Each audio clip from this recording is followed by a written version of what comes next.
Everybody, and welcome to the June 25th, 2018 Board of Selectmen meeting. I want to welcome everybody in the audience tonight, as well as those who are watching from home. Before we get started, if we could all rise for our invocation in our Pledge of Allegiance.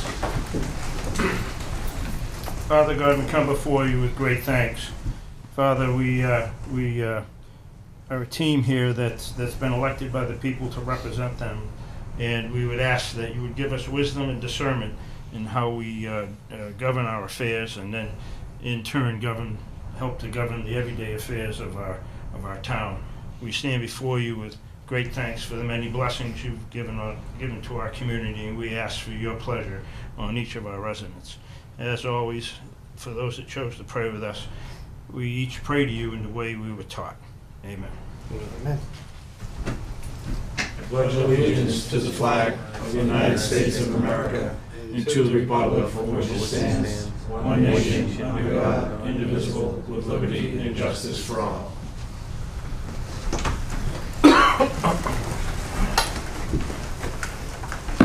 All right, so we have a pretty robust agenda tonight. So for everybody sitting here, we're going to try to get through everybody in the audience first before we get to any business that we can kind of do amongst ourselves.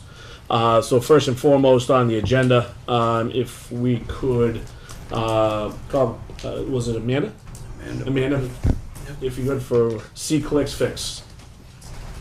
Coming up to, as a way of introduction, Amanda has been working with the town as an unpaid intern for about the last 3 months. We were very lucky to have her services. Amanda's a graduate of the Naval Academy and a 6 years as a Marine officer, communications officer, and she knows her stuff. So something like C-Click Fix was right up her alley, and I had a whole other list of things for her to do, but luckily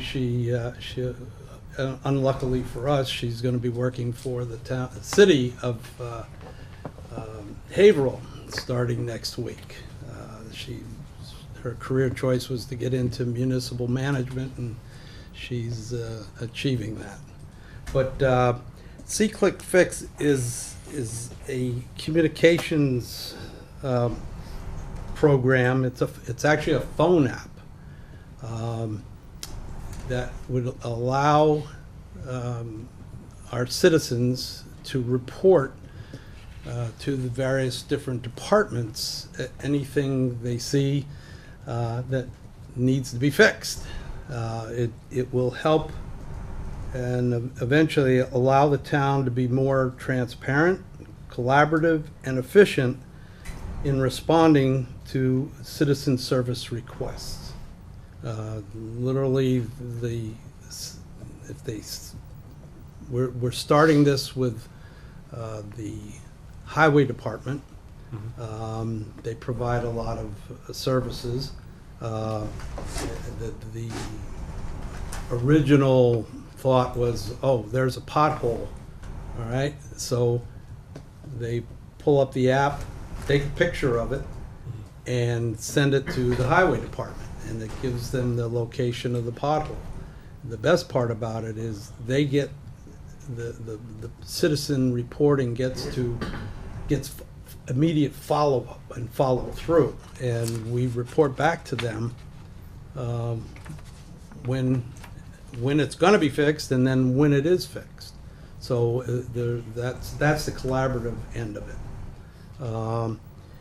And everybody else who's a member who downloads the app is going to be able to see our response times, and it just, Peter couldn't be here with us tonight, but Peter, I wouldn't be going forward with this without Peter's full cooperation, and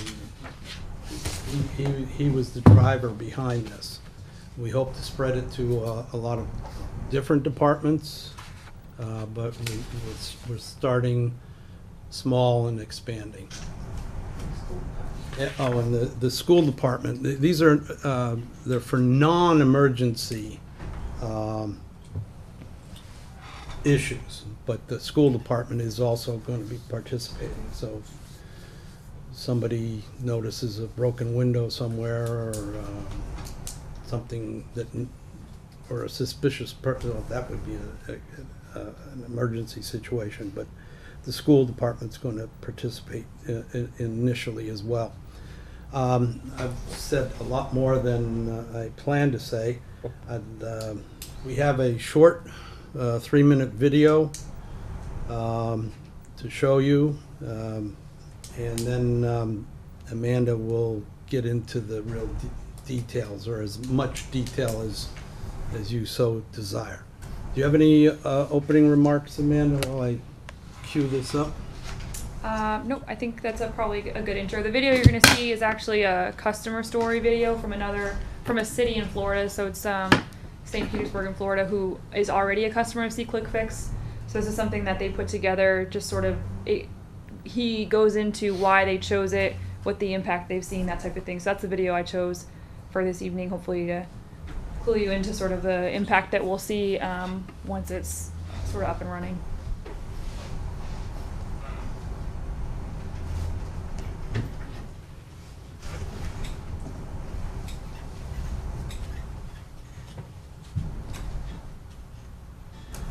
So there are many things, I believe, that make St. Petersburg an incredible place to live. This is a community of incredibly warm, welcoming, loving people. No matter where you are, you run into people you know. You drive around the city and our city is alive. This is just an incredible place to be. So the Mayor's Action Center was really created here in St. Petersburg to do and to provide a service to respond to the needs of the community. We also believe in the use of technology. So bringing in SeeClickFix has made a huge difference. We are much more responsive to our citizens. We are much more transparent, and problems are getting resolved and closed out much quicker than they ever have. So in the past, we had really just a one-way conversation with our citizens. Citizens would ask us for assistance with city services, but they would never get a response. So now that we have SeeClickFix, we have that two-way conversation. Citizens can ask us for assistance with city issues. We respond to them when those issues are closed. It's been very effective, not just for citizens to use to communicate with us, but for us to use internally. And we can see at a glance how effective and how efficient our departments are performing. And using that technology through SeeClickFix, that platform, that application has allowed us to accomplish those things and have a successful constituent service or citizen service center. The reception by the neighborhoods, by the citizens of the city of St. Pete to SeeClickFix has been wonderful. They really look at it as a positive tool, a neighborhood tool. Moving to St. Petersburg and learning about this technology, it's really changed me from a guy who would just observe and gripe about problems to someone who's actually taking action and not only reporting issues, but in some cases driving the resolution of those issues. Before, if I were to report a problem, it was cumbersome at best or discouraging at worst. But now with SeeClickFix, I'm able to track the issue from start to finish and even manage expectations that change along the way. And it really makes me feel like somebody's in charge around here and they're listening to what we have to say. The positive compounding effect that it's had on the community is incredible. So the Action Center really fits into what we are trying to do and be as a city, and our vision of who we want to be as a city, which is a city of opportunity where the sun shines on all. Well, the sun can't shine if we're not addressing the needs and the concerns and the problems that exist in our community.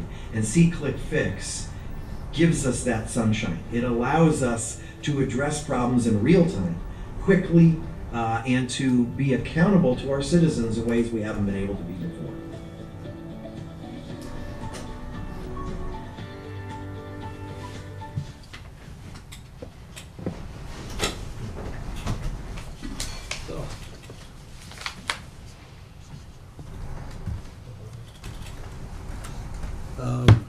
Questions? I'll open it up to questions from the board. Go ahead, Gary.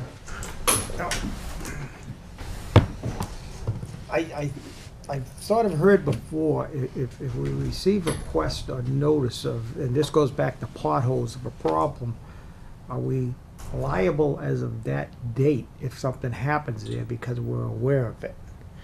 And so so on that, what I kind of wrote down is how have we prepared as a town to answer these as they come in, and what do we expect as response time? And I can see now, I guess you've sort of described it, we're going to start it with the highway department. So have they prepared as a team on how they're going to deal with this, I guess? Well, I'll answer the liability section and then turn it over to Amanda how they're prepared, because she's been working hand in hand with Peter. As I said, Peter, we wouldn't be doing this without Peter's full buy-in. So as far as liability is concerned, once we're noticed of particularly there's a pothole law, once we're notified, we have a reasonable amount of time to repair it. That's how the law is. There's no time limit or anything like that. So once we've been notified, and if somebody else, breaks an axle or gets a flat tire going through a pothole, then that one's on us. The first one is not on us, not unless, it's just not. So that's the liability section. We have a analog pothole program. They call up, we write it down on a piece of paper, and then pass it along to somebody else to fix it. But there's no callback. We're not set up to call back that person and say, thank you, we fixed the pothole, but C-Click's Fix will allow that to happen. So if you want to talk about how the nuts and bolts work. Yeah, so great question. So there's one of the pieces in the app that's built in on the back end. So there's obviously the piece that the citizen's going to see on their app, and then on the back end, each department head has the opportunity to set their time to fix something, right? And that's all based in business days. So these are non-emergency issues. So the expectation is that they're going to be resolved in a certain amount of time, and the app actually takes into effect what those business days are. So what the citizen will receive immediately upon reporting something is going to be an automated message email, which we can create for each issue that they report. And then it'll basically, so that's the acknowledgement stage, right? So we've acknowledged we received the issue.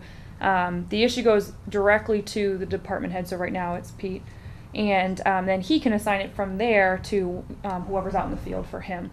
And then we get to watch, so there is what we set as the contractual time, so let's say it's 3 business days for a pothole. I have to go back in the system and see exactly what he set up, but each department head has the ability to set their own time limits, and that is done in business days.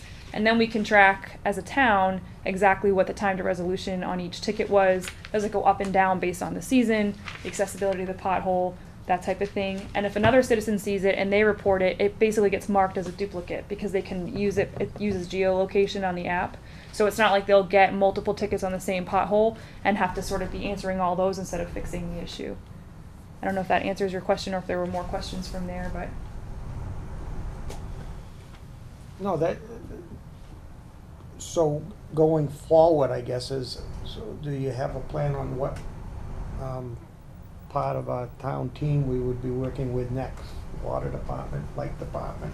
And what came to mind as you were, can you get overloaded? And as you were talking, what came to mind is how do you distinguish between the emergency and what they're just reporting as non-emergency, I guess? So everything. Is that difficult, that part of it? What's the difference between a 911 call and an app call, I guess? Okay, so great question. So I think it's helpful to think about the app in a 311 sort of, if you want to think about it in a 311 or what you would report typically to the non-emergency line. So citizens can't necessarily just come into the app and report anything. We are only opening up certain categories that right now we're staffed to fill. So Pete's on board with his team and they have a good plan moving forward on how they're going to deal with. I don't think initially we're going to have like a huge volume of stuff, but I could be very wrong. But the great thing about the app is it's going to track all that. So they can actually come back and say, we thought the workload was going to be this. The data is showing us the workload's actually this. And we need to, adjust our plan or adjust, our planning, or maybe adjust our timelines. And all of that's done with the citizens, right? So they can, on each ticket, they can make as many comments externally as they want to. They can take pictures of the progress that they're making. If it's not done right away in the timeline, they could take a picture of, hey, we've got it half filled, but we got a rainstorm. Or I don't work for the highway, so I'm going to make up something. But a rainstorm came through, and they could take a picture of what it looks like and continue to keep people updated, so it makes them feel like they're in the loop. But there shouldn't be in each message that goes out. So it's sort of like when you call into the doctor's office and you get the recording that says, if this is an emergency, please hang up and dial 911. There's also the sort of like the catchphrase of, if this is, this isn't an emergency reporting system, like please, if this is an emergency, please contact the police department. And that was something that we worked with the chief on as well. And that was a big, the public safety concern of if something gets reported and it's off hours and it's through the app, how we're going to deal with that. So that's also being addressed. And so now if things don't get fixed in what people think are a timely manner, or does that get back to a higher authority? So Mike and Janet both have access to run reports on all the departments. Okay. So we can actually, we don't have that many seats. You can only, based on what we're going to get, we only have a certain number of seats or people who have access to the system itself. But you can export reports from the system if there was something that somebody had a question on or they needed to be briefed on. It tracks all kinds of data. There's all kinds of reporting that can be done external to the system itself. So you don't necessarily have to have access to the back end. If you were to speak to somebody and you wanted a report, that could happen as well. Okay, thank you, Mr. Chair. Sure. Yeah, a couple questions. So to Gary's point, talking about the SLAs and kind of the three business days to address an issue. So I'm assuming that there are predefined categories, so people can only choose so many. So it's like a drop down. I'm assuming. Correct. Yep. How many do we have for this pilot, or if it's not even a pilot, how many are we using? Yeah, great question. So right now it's just what I got from schools and highway. So they determine their own categories, and we created C-Click-Fix, they created those categories based on what's there. We can always add or take away things if they're either not relevant or we find that something else is being reported incorrectly. We need to sort of change the wording. And then I use the 3 business days. That's not I just threw that out there. That wasn't, I'd have to go back in and check everybody's sort of SLA as you sort of mentioned. That wasn't a hard and fast number across the board. And when the issue is submitted, does the user get a notification that there is, someone will follow up within so many days? Did they get that notification? We don't have anything that's canned right now with a certain time limit. We can always add that in later on. I think that was the concern of, as we've never done this before, and the department heads, Pete and for the school, so Mike Anderson, it's sort of unknown territory of how many people are going to be getting things in. Yeah. What you see on the back end is you do see those time limits, so you can see as tasks approach. So you can actually run a report yourself of which tasks are coming up on due, so they're in green, yellow, red, right? So which ones are overdue and by how many days. You could run reports on all that thing. So you can always plan out. The idea is that you use that reporting function of the back end to be able to plan out your week or your day appropriately, or your month, depending on sort of how things are set up. And we would be able to monitor sort of who's overdue and on how many how many trouble tickets and that type of thing. Yeah. Are there other towns locally that are using it? I think the only one, and correct me if I'm wrong, that we know locally that's using it is Hamilton. There are, this app piloted in Boston, and I think they also did a pilot in New York City, so bigger cities, but there's another town. So what's great is if you have the app and you're from someplace else and you came into Georgetown, or if someone from Georgetown goes somewhere else, it uses the sort of the map geolocation to make sure that if you reported an issue but not in your town, that it will be routed to the town that has it. So we're not going to get issues for other towns because they also have the app. I'm not sure if that's kind of a concern of where you were going, or just curiosity. I was just curious, if other towns are using it, what their experience was. What was my that was the first thing I had Peter do, is talk to one. Yeah. He did. Yeah. And just the last question is is it a subscription model? How does the profitability as The back end, so the back end or for citizen, so you can download it as a citizen for free. That doesn't cost anything. I've got it online. Oh, cool. Okay. Yeah. So it's free to download. On for us, I wouldn't be able to speak to the contractual piece, but that's where we're limited in the number of seats. I think Gotcha. we ended up with a starter pack. We sort of started out small. And we've done some things with the IT team to sort of mitigate how do we get more people on it without sort of having to add additional seats. So that's something we worked with the IT, the IT group on sort of really using those seats to our advantage, which is good. Cool. Yep, So. it's a subscription service. Yeah. Our initial fee was a little over, with training, was under $3,500 for the year. Mhm. It should stay around that level Okay. annually. And is it based on the number of admin seats? So for people like you, so it doesn't matter if we submit 100,000 tickets or 3. It's just depending on the admin. Okay, Yes. that makes sense. It's pretty standard. And the fees are based on, they base their fees on population.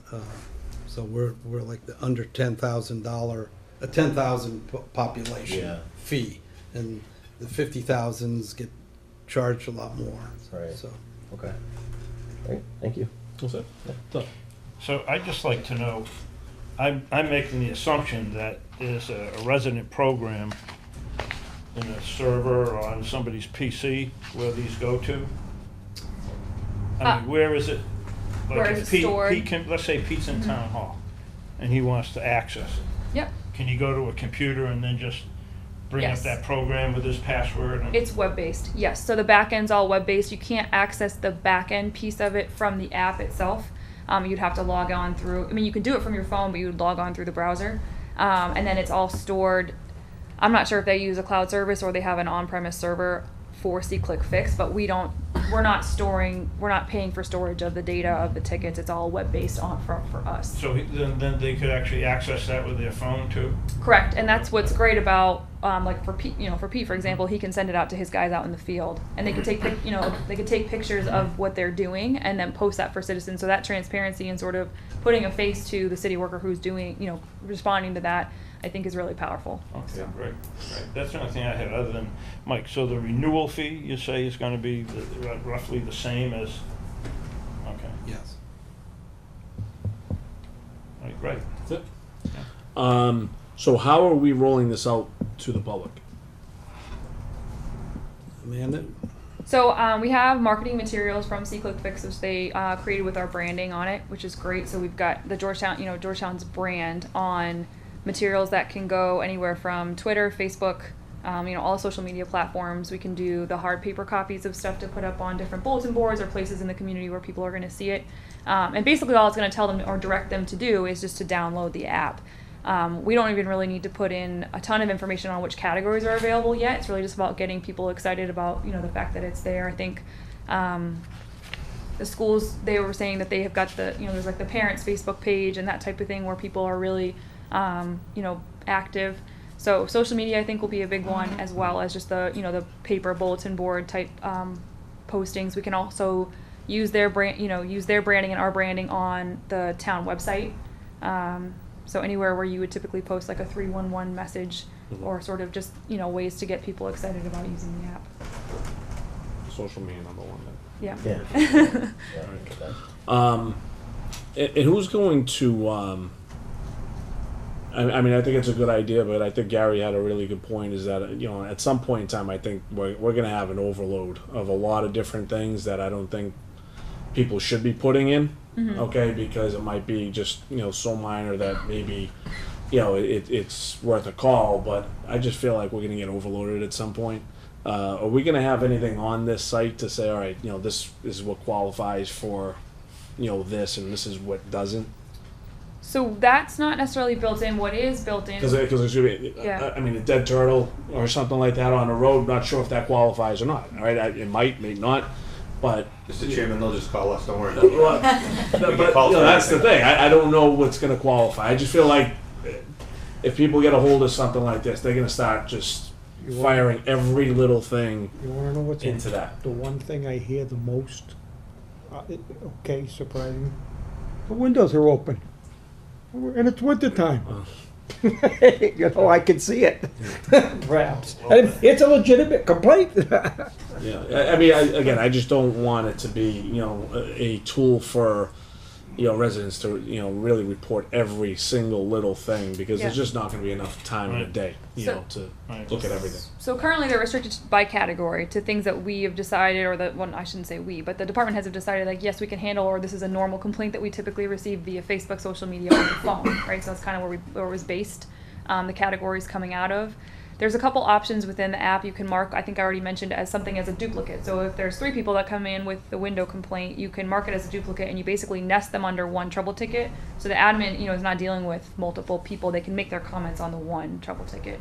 The other thing you can do is, if you have somebody who's consistently, either if somebody puts something out there that's private information, their phone number, their address, something like that, you can block it from the public view. So there is that ability to say, or if it's just completely irrelevant to any of the categories we have listed, or sort of what we've decided the app can handle or do, we could move, we can make it so that it's not a public viewing of that issue in particular. I don't know if that fully answers your question, but It doesn't, but Okay. I think that, like anything new, I think we'll kind of play it by ear, see how it goes. And but one last question, in terms of emergency compared to non-emergency, again, to Gary's point, if you put something in and it is, say, an emergency, did I hear it will kind of spit that information out to call the police or not? so we do have the automated, when somebody submits a ticket, there is the automated piece of, if this is an emergency, please do X, Y, or Z. We're also working with the chief of police to get them set up with the ability to see the back end. So not necessarily to people report things to them, but for them to be able to see and monitor the back end as necessary, so that if there's something that comes up in an odd hour, they'd be able to kind of see or kind of work on that as well. Mr. Chairman, if I could, I met both since February with Mike, and then I've been working with Amanda when she came on board to get this program off the ground. I think there's 2 ways to look at it. It's customer service based for our residents. As a resident myself, as well as part of our government, I think that it's a solid idea with regard to customer service.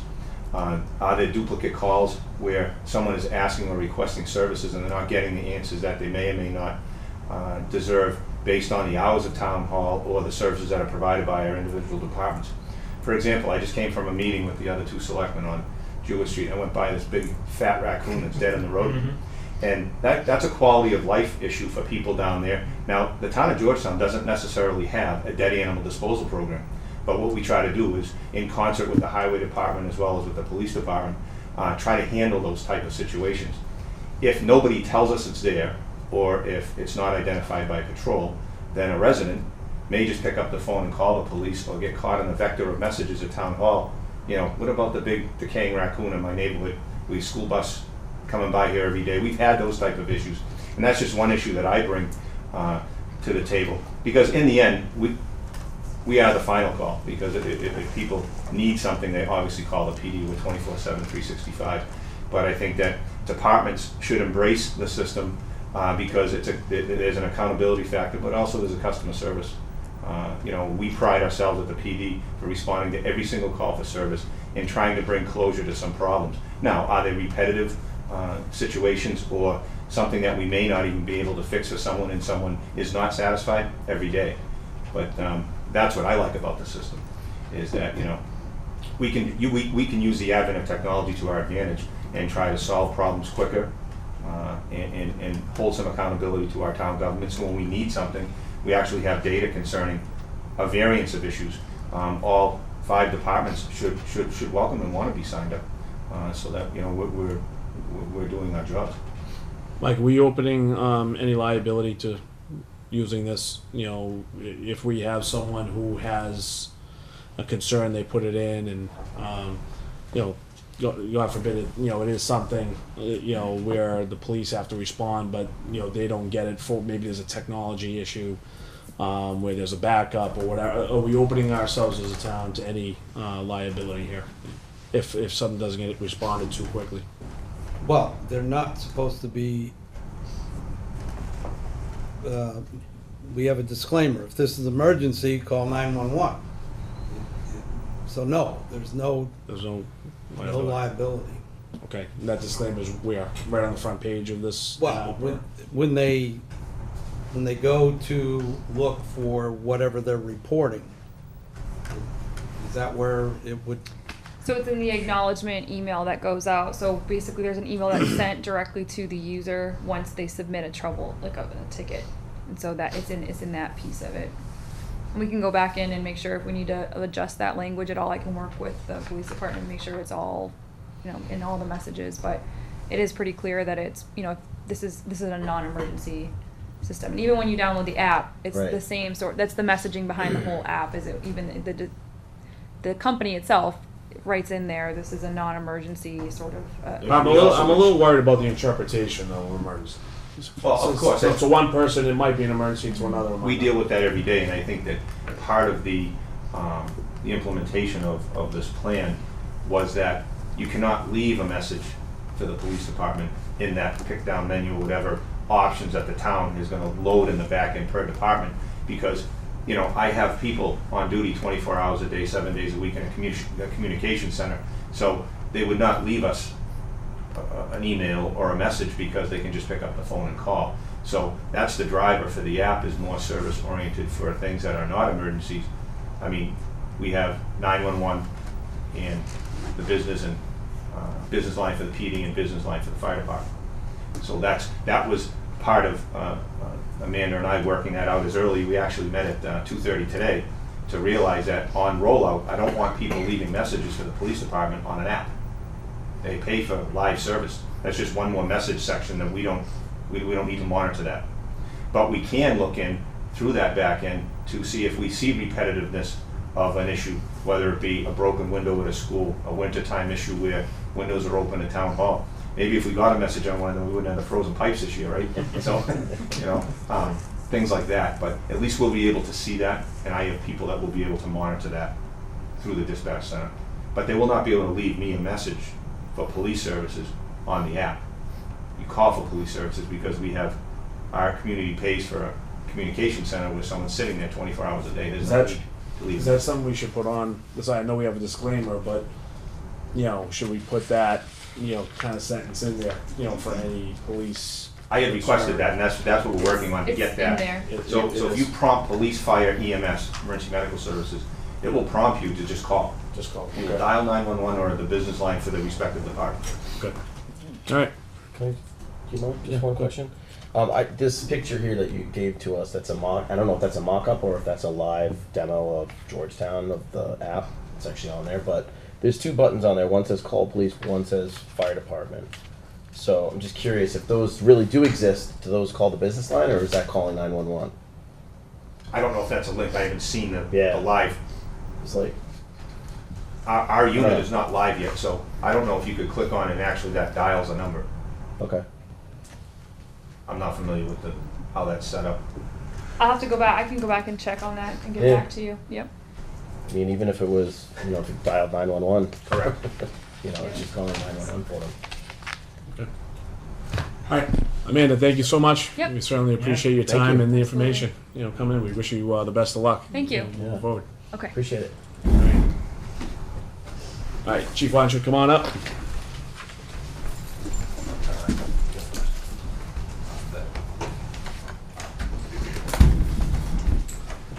Good evening. Good evening. How you doing? Very well. How are you? Good. Mr. Chairman, I have tonight here, as I had put in a memo to you, I have two appointment requests for reserve officers to fill the two vacancies that I had discussed last time I was before you. I present to you Joseph P. Terra from Peabody, Massachusetts. One of the first and few officers that I've brought before the board since my tenure as chief. Joseph actually grew up and is educated in Georgetown. So we have not had someone apply for a position on the PD for many, many years, actually. So that's exciting for us. During his time and still today, he's actively involved in sports, football, lacrosse, and wrestling. He's a graduate of Salem State College with a bachelor's degree in history. He works as a strength and conditioning coach with North Shore CrossFit and has done some work with the military. He's full-time academy trained, which is unusual. I usually bring you reserve officers. Joseph, through the Melrose Police Department, was sponsored for the full-time academy, and that's a self-sponsorship, so he basically paid his own way to get through the academy. So the training that he brings to the table is a 26-week training academy that he's already certified as a full-time police officer. So asking your blessing to make him a reserve is a good thing for the town of Georgetown. Okay. Joe, welcome. Thank you, sir. Pleasure to meet you. Any comments, questions from the board? No questions. Just like to say. Well, hold on. Questions from the board first, and then we'll get to you in a second. My apologies. No, that's okay. He takes it. I know, That's listen. good. That's good. Questions from the board? All right, now you can tell us a little bit about yourself. As the chief said, I grew up in town. Yep. I've always wanted to pursue a career in law enforcement, and I couldn't think of a better place to begin than the town I grew up. So, Did you go to Georgetown High School? yes, I You did. What year did you graduate? I graduated in 2009. I think it's important to note that both these candidates are from my original list when we had posted positions for reserve officers. As I told you, we had about 25 applicants. It was reduced down to 5 and then down to 3 through the assessment process that we have inside the department, which includes the full-time officers, command staff, and we actually put a reserve officer on the assessment board as well to get their feedback and opinion of people that we're bringing on board. And the candidates that I brought to you are the ones that were the successes in that process. Well, I think I may have met you before. Let me ask you, is your mother's name Carla? Yes. Okay. I thought you looked familiar, but a lot younger. Yeah. Okay, all right. And we just haven't had a lot of applicants from our student body and people in Georgetown. You know, I'm an old Georgetown guy, so Yeah. you know I was rooting for him, and he made it through the process, and I'm glad to see him come. I think he'll make a wonderful addition. I don't have to train him on what this town layout is, and he probably knows a lot of folks in the community, so I think he'll be a great asset to the department. Great. Joe, you married? No, I'm not. No? Not yet? Okay. Questions at all? No. All right, fantastic. Do I have a motion? I have a motion, but I would like to, what's the time of expiration? Be till June 2019, June 30th, 2019. Because we've already put the appointments for 2019 before the board, so I mean, we have, what, 12 days left in this fiscal year? Right. So it would be wonderful, yeah, to get it to June 30th, okay. 2019. All right, Mr. Chair, I move that we appoint Joseph Butera to be a reserve officer in the town of Georgetown, term to expire June 30, 2019. Second. Okay, motion and a second. Any further discussion on the board? Okay, all those in favor? Aye. Aye. Aye. Joe, welcome back home. Yeah. Thank you. Great. Congratulations. Congratulations. Good to have you here.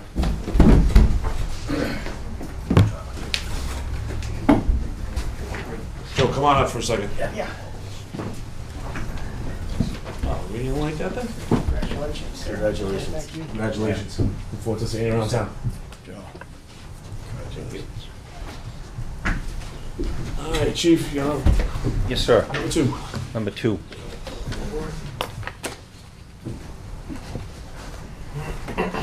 Mr. Chairman, I bring before you John Page from Beverly, Massachusetts. John grew up and was educated in the Beverly School District, also actively involved in sports, lacrosse, hockey, and cross country. He's currently in the Army Reserves and serves as a military police officer and holds the rank of sergeant. He has also served overseas in Germany as a patrol supervisor in that policing role.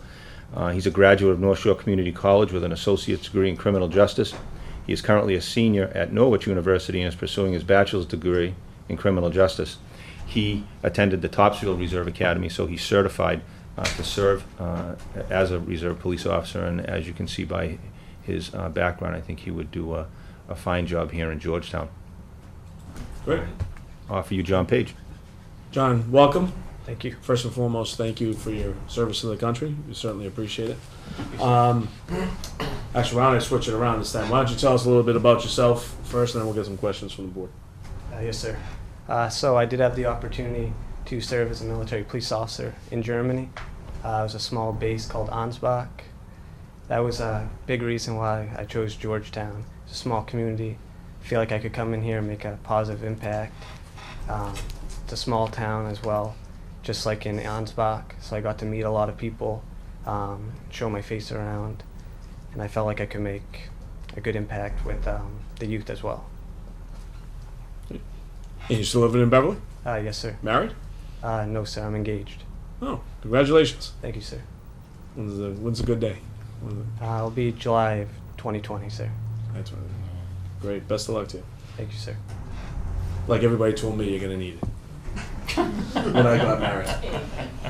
Yeah, listen, that's what people told me. You know. Okay, questions from the board. I do. Go ahead. So you graduated from Northern Essex? North Shore, sir. Not sure. All right. And then, but did I hear you say you were attending Norwich? I am, sir. I'm doing that online. Online? Yes, sir. And are you currently still in the Army Reserve? Yes, sir. Okay, great. All right. I think you answered, in your presentation, you probably answered every question that I had, like why. And so, great, thanks. Thank you, sir. Gentlemen? I'm all set, thank you. What's that? Yep. Yeah, no, I'll just say that, I have lots of friends that went to Norwich, and they're all great guys. So, it's a good choice that you're going there. So, congratulations. Thank you, sir. Yeah. All right, do I hear a motion then? Mr. Chair, I move that we appoint John Page to the Georgetown Reserve Officer Force, and with a term to expire June 30, 2019. Okay, we have a motion. Do we have a second? Second? Okay, motion is second. Any further discussion? No? All those in favor? Aye. Aye. Aye. John, welcome Thank to you, town. Mr. Congratulations. Congratulations, John. Thank you, Chief. Congratulations. Best of luck, John. Thank you, sir. Thank you, sir. Chief, we're good? Thank you, Mr. Chairman. Okay. All right, second on the appointments, Corey Stevens?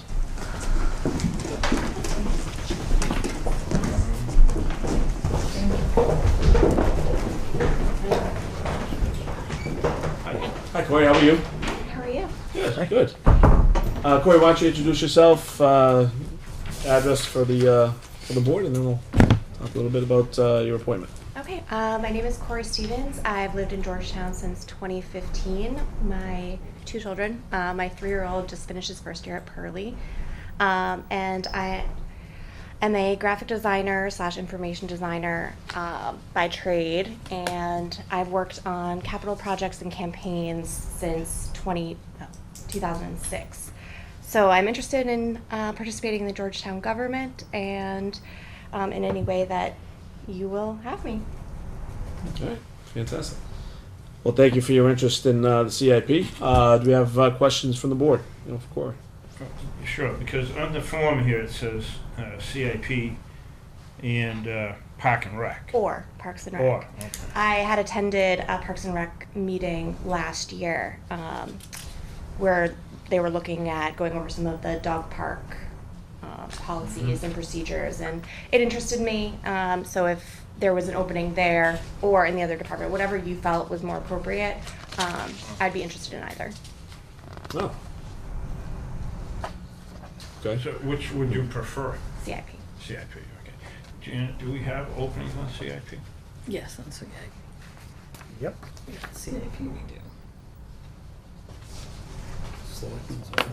There's a selectmen's appointment open on CIP. So we have that one. On page 48. Packet. Well, on the appointments, it's on page 2, yeah. There's a, Okay. To expire. Is it a 1-year appointment? 2021, it says. 2021. 3-year appointment. Yeah. So Or, December. or 21. is she filling an unexpired term? No, it was one that had expired, so Okay. it would be 2021. Corey, have you spoken So with you- anybody on CIP? 31 December. I have not. No, you I haven't have met not. anybody? I had emailed June. that I was interested, and they had asked me to come directly here. Oh, okay. 2021. I would have thought it would have been the other way around. You know, maybe talk to CIP first and make sure, you know, she feels comfortable with. Well, we're inactive at this point, and Yes, it is a selectman's appointment. Okay. All right. All right.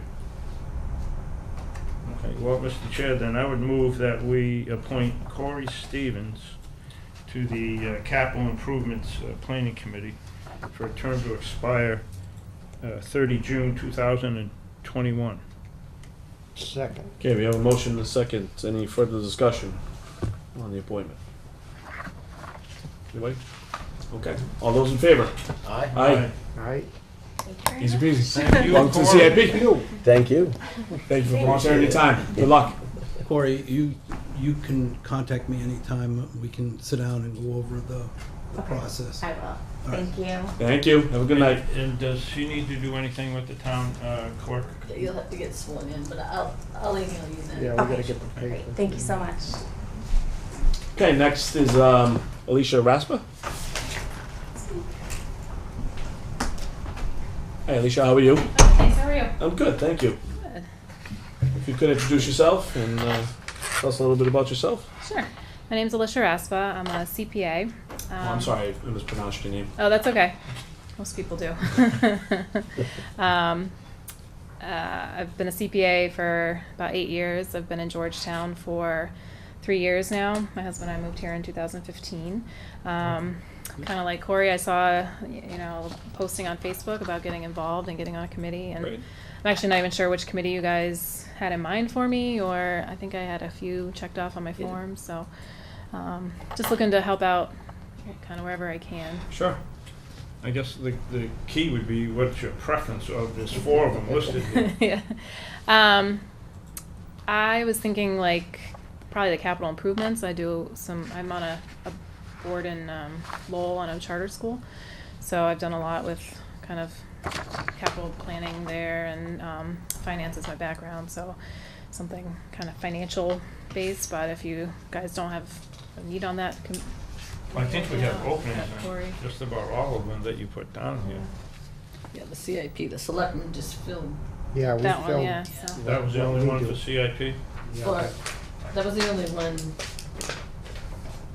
the other one is Donnie Cudmore, I think, that we Yeah, did. Don Cudmore. The other is a moderator appointment or a planning board appointment to CIP, which we could forward her name to the planning board as the moderator to appoint.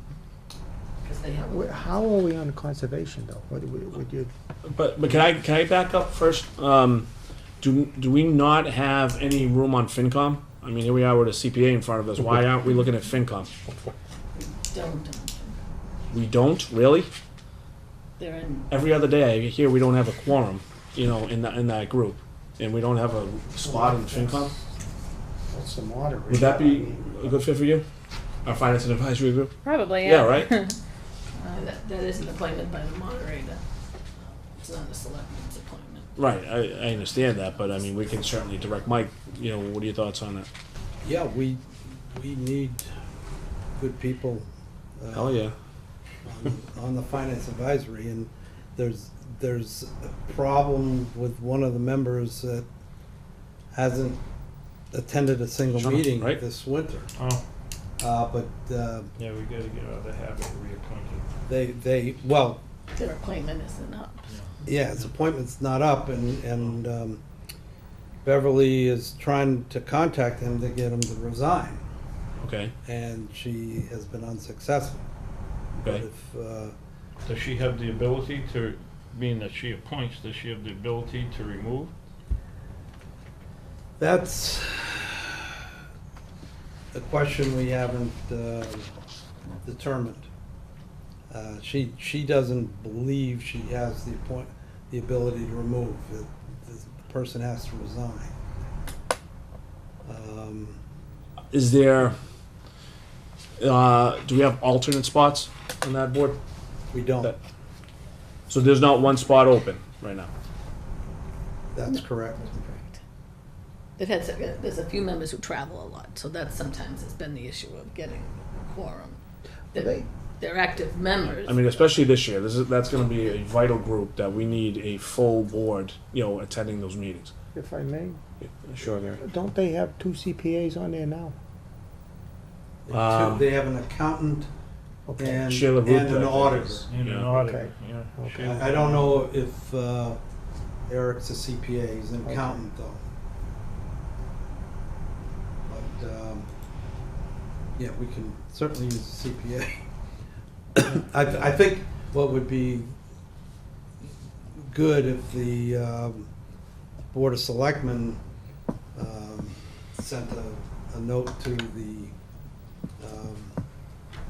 moderator that you strongly recommend appointment of her and see if we can get that other position opened up. Is there a way we could just open a position?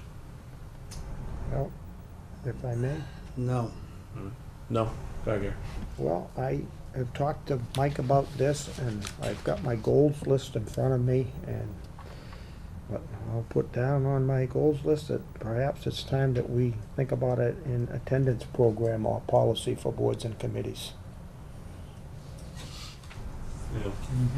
Well, especially if it's happening, consistently. What's the recommendation from the board? I would love to see the CPA on FinCom. I mean, and nothing against these other boards, but Cultural Council and Parks and Rec, hell no. I mean, then conservation. I mean, we did just have a conservation resignation, correct? So we certainly have a spot there. There's 2, I think, there, correct? We've Still got 2? 2 spots there. But again, I would rather, kind of fit. Did get. But I'd personally like to see a full FinCom. Again, especially this year, we certainly need, them on their feet. Is that wasn't really on your preference, though? I mean, it wasn't an For me. option. Well, that's why I asked. Okay. I asked Okay. straight out. I mean, that would. How kinda often do fit they more. meet? Once a month, right? With FinCom once a month? in the winter, it's a Yes, busy you- schedule. Yeah, in the summer, they don't meet very often. Okay. But starting in September, it's once a month. And then in February, it's multiple times.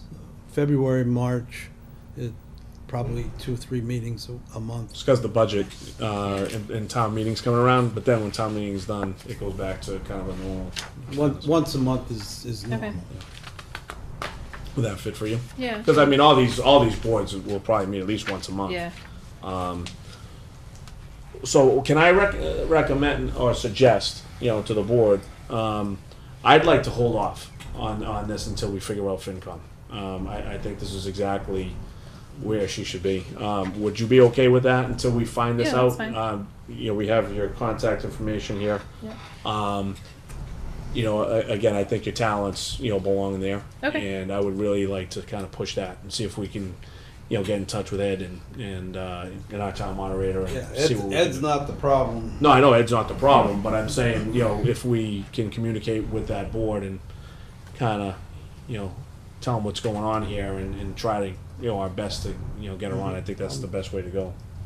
I'm okay with holding off. I just don't want to, it is the moderator's appointment. Right. And so. Well, which is why, I don't, we'll I don't reach as a out. board member want to try to influence how the moderator. I think it's fine to send her forward. I think that's fine. But I personally don't want to have much more influence than that. And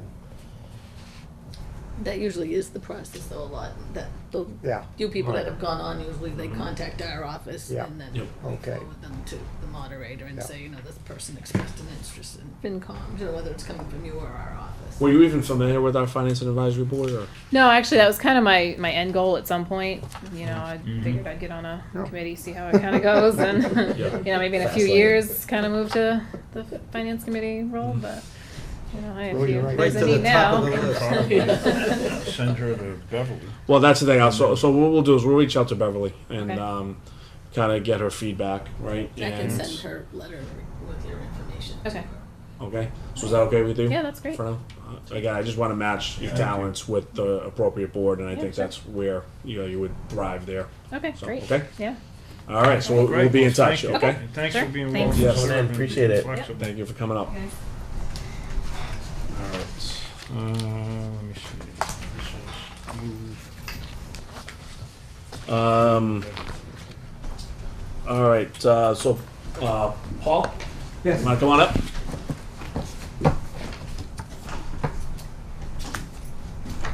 Yeah. How you doing, Paul? Good, good. Hi, Paul. All right. So, Paul, we're here tonight to learn a little bit about the trust agreement, right? You have a Right. little information on that, and need some signatures from us, correct? Correct. All right. So, Paul, why don't you give us a little background on this, and then we'll go, get to some questions and, have some discussion, and then, hopefully have some signatures for you. Okay. Okay. Basically, what we're doing this year, we have like 7 families right now that we're providing what you could call temporary affordable housing. These are people that are in the RAP program. What we're trying to do also is put together a cohesive program for creating new affordable housing. Because if you look around, there's like 3% of the counties in the United States that have enough affordable housing. Everybody else is short, including us. Essex County is way behind. Georgetown is probably better off than most towns, but still, we're way behind. In fact, right now, we're looking at an elderly house. We're looking at converting that into a duplex, if you will, because that's the easiest way to go. And we estimate that'll probably cost probably a negative $350 after we get done doing everything we're doing. But that's the kind of thing we try to do. And we're working with, over on East Main, 32 East Main, Dunbar Tavern. We're part of that 40B. We got it started, helped Alan along a little bit.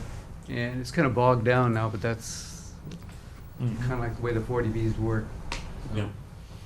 Well, it's progressing, right?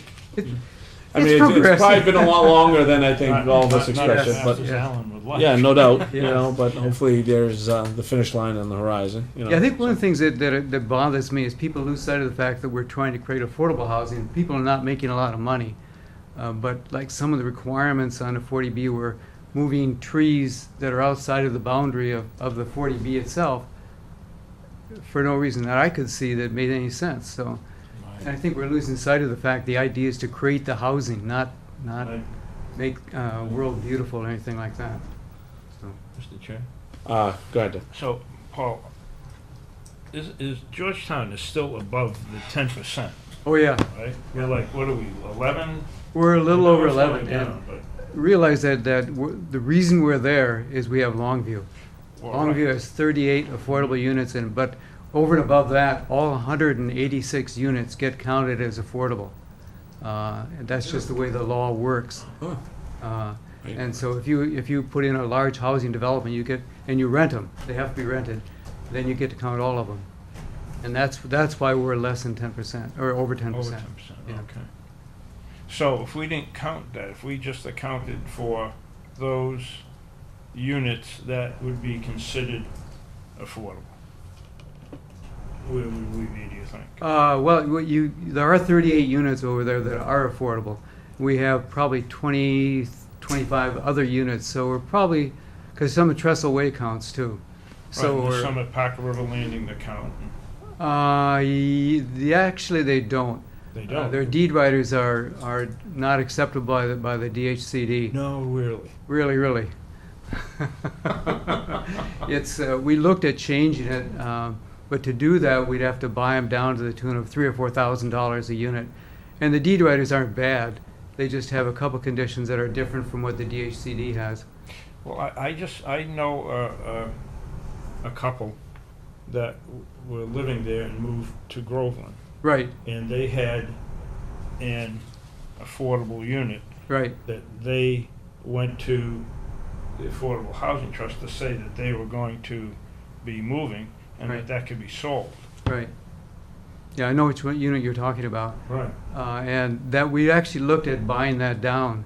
But again, the deed writer issue made it kind of like impossible because there was a stipulation in there. After you sell your unit, you can't have more than so many dollars in the bank. And the DHCD's limit is lower.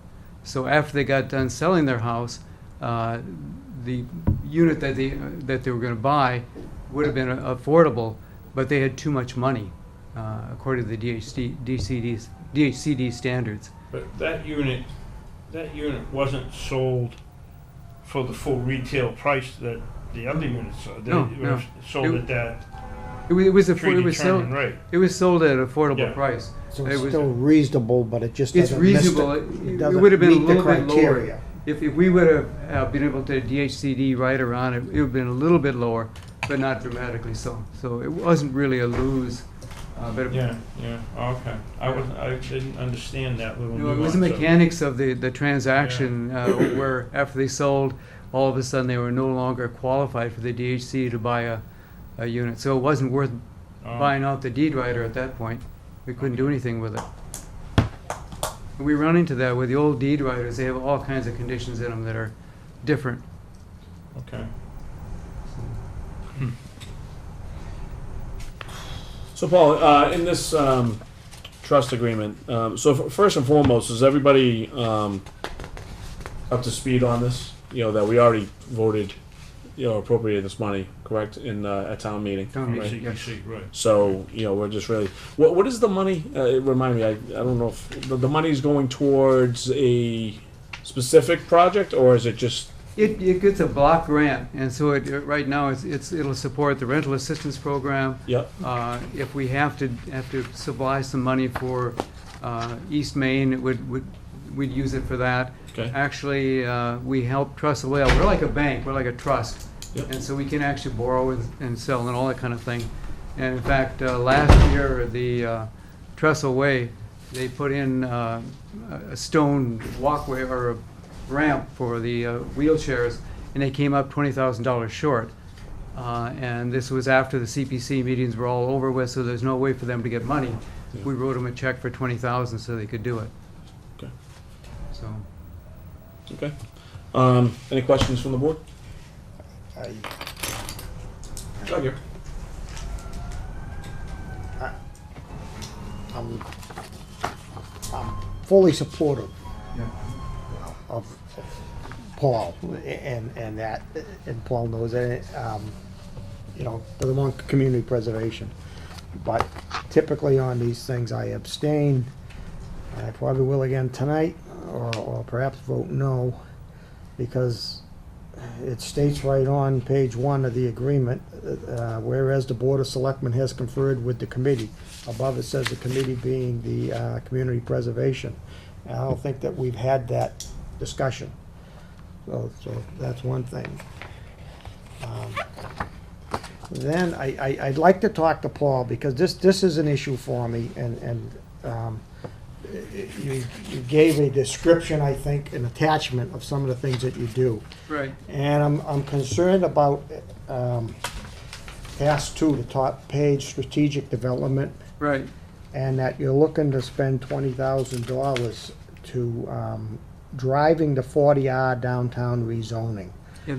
And I'm wondering, I don't want to say I'm closed-minded to that. I'm certainly open-minded to it, but I think that's something that the town needs to talk more of as a whole in perhaps strategic planning or master planning, and also how is that grant working? We haven't had really any report here on that grant, and would that be piggybacking, or is that worthwhile to spend that where we've got the state grant for the downtown?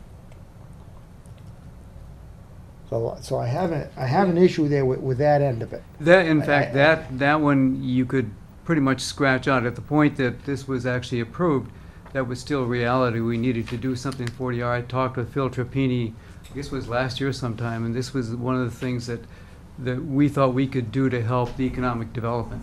Okay. But the planning board in their infinite wisdom has actually passed a resolution whereby, or a zoning resolution whereby you can actually now put affordable, you can put units, you can have mixed Right. use in a building. Yeah, And that's some of what the 40R does. okay. So at this point, we probably won't be pursuing that unless there's additional reason to do it. Okay. Well, it only put mixed use in a certain zone. Which would be essentially what the same zone you'd create with a 40R, the downtown area.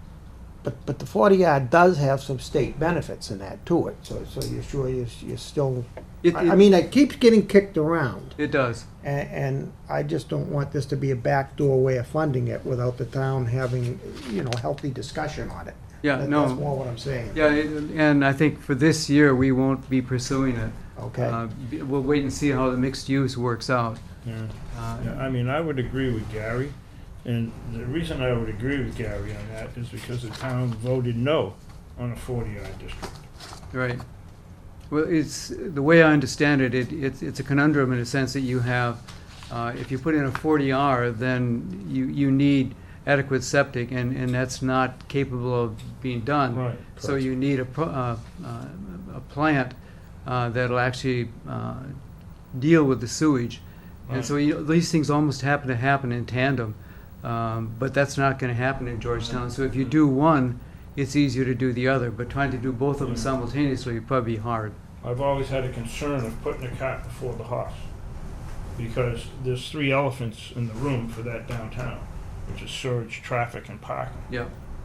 And I thought, I would have thought that we'd like to have some type of plan. Sometimes traffic is your traffic, but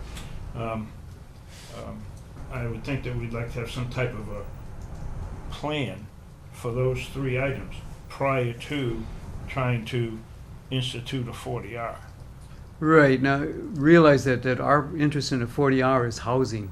I understand that. And so what you're talking about is how do you deal with all the traffic and Well, it's just all part of it, I understand, Yeah. but it all falls together. right.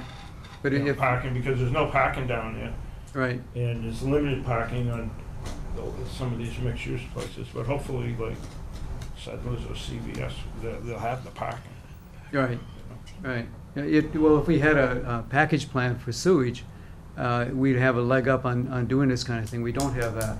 And Right. so putting a 40R in for housing is not very meaningful at that point in time. Well, I do know that there's been an engineer working in the downtown on a grant that was received, and that's being used for the study of the different, or the potential for different ways to pursue surge for the downtown. So that report hasn't come back yet, so it'll be interesting to see what comes from that. Right, right. But like I say, at this point in time, after the planning board got done doing their mixed use, there isn't a heavy push, for, at least from the housing side of it, to do the 40R. Mm-hmm. So. Right. Okay. Anybody else? Okay, you all set? All right. If there are no more questions or commentary, do I hear Well, yeah. any kind of, How long is this? There's no vote. there's no vote on this, is just, okay. It's already approved by town meeting. Right. So I know from how the- long Even does the- CPC afford you to expend these funds? With a block grant, it's open because there's not a single project. We basically go through, probably in a year and a half, we'll go through a year's worth. We've actually been accumulating, and the rationale for that is when you do have an opportunity in housing, it's usually not a cheap one. Like what we're looking at right now could easily take our balance down to, a couple $100,000, and it's up around $500,000 right now. Yeah, because the housing production plan had stated 400,000, but I'm sure there's been some accumulation. Yeah, since there's a little bit more than that, plus then this is 95,000 right here. then. Right, okay, yeah. All right, great. Yeah, Gary. Are you still, trying to pursue a place to perhaps get more apartments? I know at one time you'd talked about that. We haven't been able to find a suitable location. There's several developers, affordable house developers, that were willing to do something in Georgetown, but there was no place to do it. Yeah. The one site we did find turned out to be a 21E, and so you can't do much with that. So, and now, if something does happen with something in Georgetown where we just changed the bylaws, how do you get your foot in the door? Is that like automatic through the planning board? If someone says, I'm not trying to name any names, but, you know, we understand that there may be next door, or, you know, we changed some more of the zoning downtown. Right. For right. mixed use. Yeah. Okay, now can, We go out through and the look. planning board process, will some of that possibly be affordable? They have what they call the inclusionary bylaw, Or which can you offer them anything to make it like more? it's the other way around. Their documentation states that you have to donate so much to affordable housing, and it's based on the number of units Yeah. they're building. Okay. But we actually go out and look for opportunities. The opportunity I'm talking about right now is something that we went out to find, and just so happens that the person that owns this large house is willing to let us take a look at it and see what we can do, but restructure it into something that's usable as affordable housing. So, but we would take, anybody comes up with an opportunity, we'd like to look at it, because they're not that easy to find. I know I know, Paul, you work hard, and the whole team works at it, and I commend you for it. And I guess I will sign this tonight. I mean, I just feel that, you know, this needs to also be sent to community preservation. They still are a part of this. And even though the town meeting legality of it got changed, it's still part of the grant agreement. Gary, at what point should this have gone over? I'm just kind of Well, because it says there. So we're you're right. signing it tonight, and it's Yeah. but it says that we have conferred with the committee. And, So the and question it is, why never hasn't happens. why hasn't it gone to that committee? I guess I guess the question. maybe we're doing it right now, I don't know. I'm only familiar with the block grants as they've been executed prior to the last couple of years. Before that, we had an agent that was doing it. And basically, once town meeting signed off on it, that was kind of like the end of the road. Yeah. Well, we do have a selectman who's concerned about it, and you know, just to respect that, especially where it does say it here. Right. Maybe next time around, maybe we can bring it to that board. Maybe even before town meeting. Well, that's And, really where that should have happened that's what I'm before saying. town meeting. Yes. No, because this grant wouldn't get written until after town meeting. Oh, see, that's So, I so don't- it's, I don't when know this what the grant gets process is. written, it should come to us to look at, and it should also go to community preservation. Got it. Okay. Yeah. All right. Oh, So maybe next time around, Paul, maybe give Gary a call Yeah, or we reach could- out. And So we then- put the Right. cart before the horse, that's all. Yeah, we could do both of them at the Exactly same what you said, you don't mind time. to it. Yeah, I don't have any problems with that. That's, So no, but I think that would be fair, and certainly again it's in black and white. So But what it is, community preservation used to also go over all the money and sign off on the money. That got changed a few years back. And I understand that, but it's still in there that with to be part of the grant. And I think at one time there was even a sign-off sheet for, I thought, the community preservation also on the grant. all right. So like I said, moving forward, Paul, if we could do that, I Yeah, think that would go over well with this board anyway. as long as we have the process nailed down, Yeah. because not knowing about how to do it, you just do what was done before, and it seemed to work. Sure. So, All right. all Paul, good to see you. Oh, Thanks nice- for coming nice up meeting you tonight. guys, yes. Appreciate Thank it. you. Thank you, Keep Paul. up the great work. yeah. Oh, thank you. And thanks for your I just hard need a work. co- Oh, thank you. I'll just need a copy of it, so if I can copy it and then I'll Okay, mail it out okay. to you, or I'll put it in the mailbox. Alrighty. Just 'cause we need a Thank you, copy. gentlemen. Whoops. Thank you. Good to see you, Paul. Yep. All right. So we're gonna hop into the host agreements. So, you know, I'm gonna give the, let's see, why don't we discuss Healthy Farms first, if we could? Well, I think On that, host agreement side, is that all right? Mike, why don't you Well, start, 'cause let- you're the town administrator. Yeah, what was originally in your packet Yep. was a new generic type of contract. Okay. We didn't know if we were we didn't get the two contracts in time to include it in your packet. We got them today. So, But they are up there now. they are in I there put them now. on today. Okay. So the legal counsel has, and Doug and I have had multiple conversations with them, one last week and one today. They've developed this, I wouldn't call it one size fits all, but it's a standard contract for adult use marijuana. And they're taking a different tact from the other, from the medicinal, in that the host impact payment, we now have to document and tell the state what we actually spent it on. They've come up with a different, an alternative that we would include the impact fee, but we would also kind of split the difference and call it a, what's the word? Community benefit. And a community benefit payment. So there's an impact, impact benefit payment, and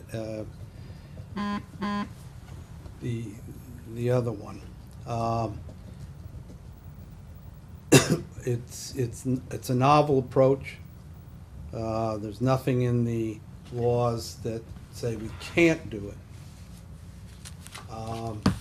So what legal counsel's recommending, make the impact fee lower, and then get the same, you end up with the same amount. Instead of saying 3% for the full impact fee, we make it a smaller percentage of sales and then have the community benefit payment, and without the requirement to pay for direct impact. We could use it for virtually whatever the selectmen decide. Okay. They gave up on the idea of putting it in a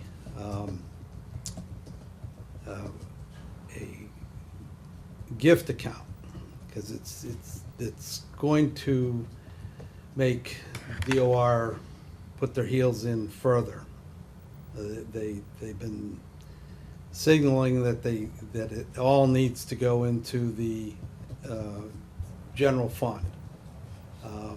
We're going to test them this fall with that first HP payment, because they could clear it right out of the when they do our end of the year audit for free cash. They could clear that right out of that gift account and move it into the free cash. Well, what they would do, my understanding was, pick a number, $600,000. Let's say you have $600,000 in free cash, and you had $100,000 in this special account. But then when they go to certify the free cash, you wouldn't be certified at 600, you'd be certified at 500. No, it's the opposite. The opposite. It would be 700. Because it doesn't, because right now, only funds that go into the general fund go Well- into free cash. That wasn't my understanding. I'm not saying that was right. However, I will state that House 4284 is still being debated. I think it's in House Ways and Means right now. There is language specific to that if that bill passes with its current language and goes on to the Senate, and the Senate approves with the current language, it would be required to have a separate account. And they would tighten up what we could do with the money. But we don't know what's gonna happen, because that has not been full legislation right now. It's in, like I said, it's in House Ways and Means. And then it will have to go when it gets out of there, and then however the process of a bill. I should go back to legislation, that, the Schoolhouse Rock, and figure out how a bill becomes a bill. Well, listen, I mean, You know? we've had a few discussions on this board already about, that this is a moving target right now, right? And Yes. that's really how we have to treat it, and Right. we basically have to do our best, okay, to get through this. I mean, we can't, see, what's going to happen in a month, 3 weeks, 2 weeks, tomorrow, right? So we just got to do our best, to And this is, kinda my look at position these has things. been to move with extreme caution. Oh yeah, Because we certainly have to. the things that have happened so far in the past couple of years, I have felt would happen, and now they have happened. It's just moved. It's no longer, it's just cannabis crop. And then they'll decide to market whatever. There'll be a line for recreation or adult use, and there'll be a line for those people that hold medical cards.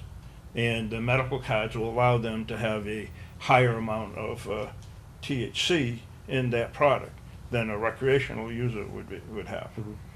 So it's moved to that, where it will be just one industry, cannabis, and then the RMEs, which will all be known as, will then have a section, right, Nate, for those with a medicinal card and those that are recreational users.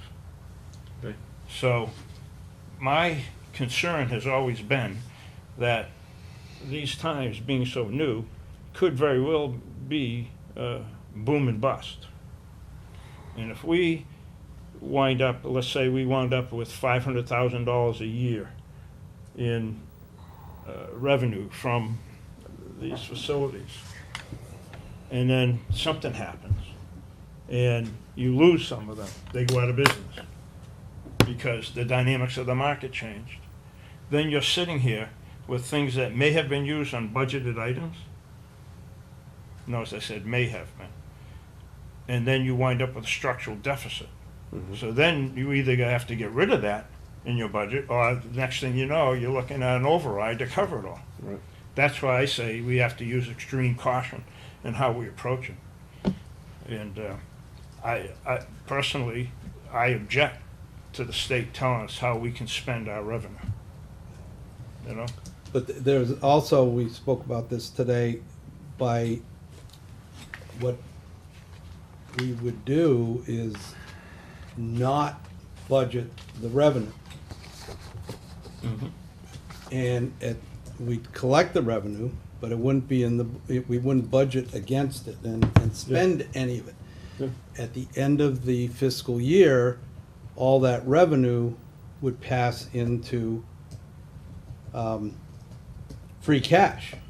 We'd get free cash certified in September, and then at the have a fall town meeting. The Board of Selectmen control the warrant. You make warrant articles, and this is what part of what we discussed at the FinCom meeting last Thursday. We pay us first. We have a warrant article for stabilization, for OPEB, for capital Yeah. account. We Pay down debt. fill up our reserve funds Mhm. first. And then, obviously, the next highest priority would be snow and ice. We'd have to reserve some of that money to pay for snow and ice. And whatever is left over after that, you either earmark it for expenditure or let it accumulate. Yeah. Yeah, I mean, well, originally I thought, a lot of this money was gonna be for different, capital, projects that, Yeah, and that's one way to get it into the capital without, the key is don't budget don't budget it in the budget and have it pass through free cash. So I feel like that we have now entered a phase where we have a potential strategy for how to handle the revenues and because we don't know what the state's going to come out and say. If they may change that language, I doubt it. But, but at least now, I think in talking with town council, that at least we have the formulation of a strategy of how to handle the revenue coming in and making sure and trying to be fiscally responsible about it so that we don't put ourselves in a position of being in a shortfall if something happened. And we have done just that. We did that $100,000 payment. That was not, we didn't report it as potential revenue. It's gonna go straight to free cash in September. Maybe. Whatever's left from it. First and foremost, I want to recognize Nate from Healthy Farms for the audience here. Thanks for joining tonight, Nate. I certainly appreciate you spending some time with us, and thank you for being such a great partner, to the town. Joe, that's a representative of Tink back there too. Right, and I'll recognize. We haven't got when the time comes. we haven't got the tank Yeah, yet. we haven't got the tank yet, but thank you for your patience, with that. But Nate, thanks for joining tonight, and thank you again, for being such a great partner. Gary. Well, I wanted to just, I've looked this over, a couple things I saw, I went over with Mike earlier today, and I'm happy, very happy to see that, I guess it was KP, and perhaps through some persistence, they know this board has tried to get creative with this community benefit program, so I'm happy to see that. But I guess what I'd like to know is procedurally, do we have a timeline on where we need to be with this for Healthy Farms to continue to partner together well? Well, you could ask Nate, but I spoke to them both today, verbally and email. Both? Nate and Paul. Okay. I didn't know if you met our attorney and their attorney. I well, just wasn't sure. They wanna see an approval at our July 18th meeting. So I hope we can make that work. Yeah, that should be able to work. 16th, sorry. 16th. Yeah. So you two are still working, Well, we're gonna. but we yeah. need to, as a board, Right. We have a draft from HP. yeah. And we have a draft from KP. Now, those two drafts have to merge and come up with a final draft agreeable to Healthy Farms and the board. So the attorneys are going back and forth on it right now? They'll start. No? We've It'll been. start now. Start now, okay. We've been doing it internally. Okay. Get our ducks in a row. In the last week, I bet you Mike and I have spent 3.5 to 4 hours on the phone with town council. Okay. Regarding all this. All right. Mike, is this host agreement something that was, and you may have mentioned it, I'm sorry, was it formulated by KP, or is this something that's really been something industry-wide that's kind of been going around? This is Brand brand new new from KP. From KP, right? Okay. I mean, they're offering it to all their clients, Mhm. similarly situated, but it's. I don't know that any of the players in the cannabis, adult cannabis, have seen something like this yet. Okay. Mr. Chair, may I ask? Sure, go ahead. Nate, can I ask you a question? Absolutely.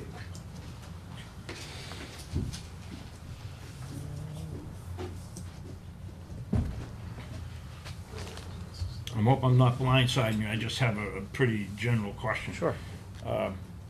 Have you and Paul run any pro forma numbers about what you expect from a first year of adult use cannabis? No, I can't say that we have. Yeah, it's kind of a guess. I think we could probably, because the market's going to be somewhat limited out there for what, there's a number of facilities out there getting approval for cultivation or expanding their cultivation. My guess is in the first year, you're going to be able to sell whatever you can produce. We are somewhat limited at that, but we're trying to figure out ways to do to grow in that area and optimize the space that we have. So, Okay. Don't have a hard number on it though. So, If I could, one second. Nate, what is that production? Do you guys have, say, an estimated production number? So we have been ramping up over the past year, so we're really just getting to the point where we are cycling through all of our rooms efficiently. I could get back to you with like a number per year, but I tend to think of it as per harvest number right now. Okay, got that. I'm sorry. So, there's still empty space in that building. Yes, there's a big area for expansion. Right. So that's what I was kind of leading into that, was that you see movement into that space. Yeah, we do have a potential investment that would help us move into that space. Okay. All right. Which would, what, double, triple your production? Depending on how it's you go. structured, yeah. I mean, we could, just in that back area, double the current space for 3 times total, and then there's another potential layer that we could put over the current existing cultivation area, where we should be able to get 4 times the production out of there. But we're actually finding still a lot of optimization we can do within the existing area, so we've been focusing on that for a little bit. Okay, do you guys have any plans on a second or third? Dispensary? Well, like you have one in Cambridge, Right. Yeah, the second or third dispensary? Well, it would be a third, but, yeah. I'm sorry, I didn't hear. There's Between one in the- Cambridge? Yeah. Georgetown. So Oh, Georgetown. And, yeah. Yeah, we're only allowed to have 3, so that Oh, would be a okay, all right. third. I didn't know that they considered that. I thought that was one. No, that So is, you got your does count as sales one. partners, too. Okay, all right. Yeah, so we don't have an immediate plan to open a third. We have occasionally looked for other locations, but there's nothing that's standing out right at the moment. Okay. All right, I was just curious about that, and we'll get moving on trying to have a meeting of the minds. Okay, yeah, looking forward to that. Does anybody have any questions for Nate while he's here, pertaining to the host agreement? No, I think we're, for me, it's there, leaving it, Mike, Doug, and the team that, as we talked about. As we go forward, I think we can just take any things that we see and can't make a vote, but we can give you our opinion, correct, without breaking any open meeting laws. Right. But if we need to move further, I might suggest if something comes up and we need to do something, and I think we do it more in a workshop type meeting.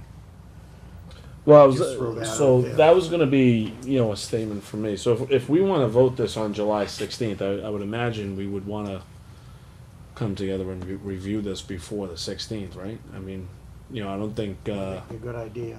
yeah, that on the 16th we're all just going to start talking about it and then vote it. I mean, would it be a good idea to try to get together, even if it's, for a short time the week prior? After you guys have done your thing with KP and you have a final product, I think it might be worth coming together. And we might even have another one, that we can do the same. So, Yeah, you know, as long as we Gotta can get be a able to- quorum. yeah. I mean, it's not July 4th week. I mean, our next meeting is the 16th, so we're talking, July 12th, 11th, 10th, something like that. The week after. So, so why don't we communicate? And once you guys have something, in place, we'll play it by ear. And maybe you and I can talk about how quickly this is coming around, and we'll reach out to the board and see if we can. I would think that this is not, rocket science. Yep. All right, and that this should be fairly, a relatively uncomplicated. Yeah. But Well, I say yeah, but in the back of my mind, I'm worried about the whole state thing. I know. About We all are. We don't know what positioning to this the right way, so we're covering ourselves for Right. They've sort anything that comes down the line. They've Right. sort of hamstringed us as to what we can ask Yeah. for one Right. thing, Right. and so. But as far as Georgetown and Healthy Farms, this should go pretty quickly. Yeah.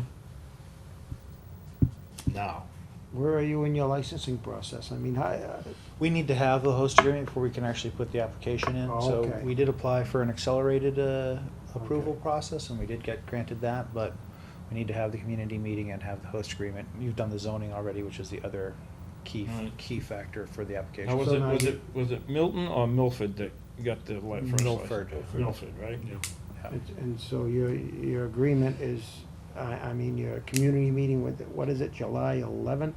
I believe that's correct, yeah. Okay, To be so at the- so we'd be following right in line with that. Yeah. By following up, by doing it at you said our next meeting is the 16th? 16th, yeah. Yeah, so, Yeah, I saw the ad in the town common. good.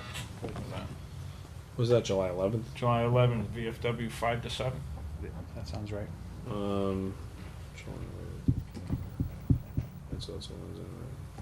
Yeah, I mean, so maybe we can.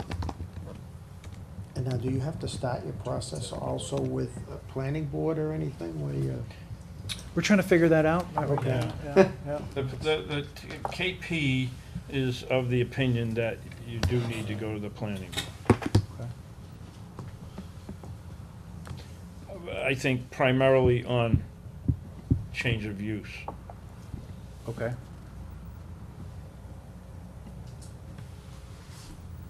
I know, we all had that discussion at another meeting that we were in.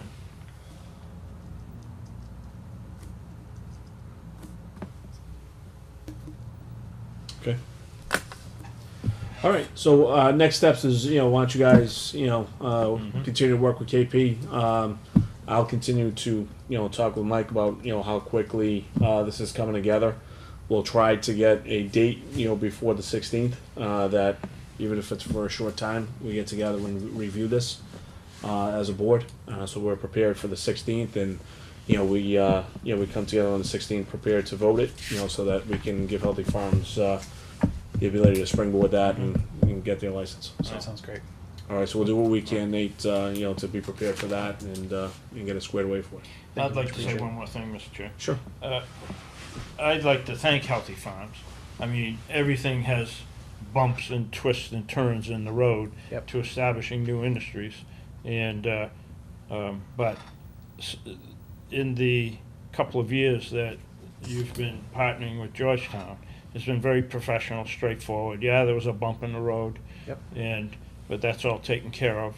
And so we're very happy with And us too. Healthy Farms and the We partnership reciprocate that we're working so hard to develop and try to have to be even more successful than you've been. Thank you very much. So Nate, actually, one question did pop up to mind. When this is all squared away, have you talked to the chief at all about any further? I'll set up another meeting with him. I have not really talked to him about recreation. Okay, I would just like to get his, his feedback on that. Yep.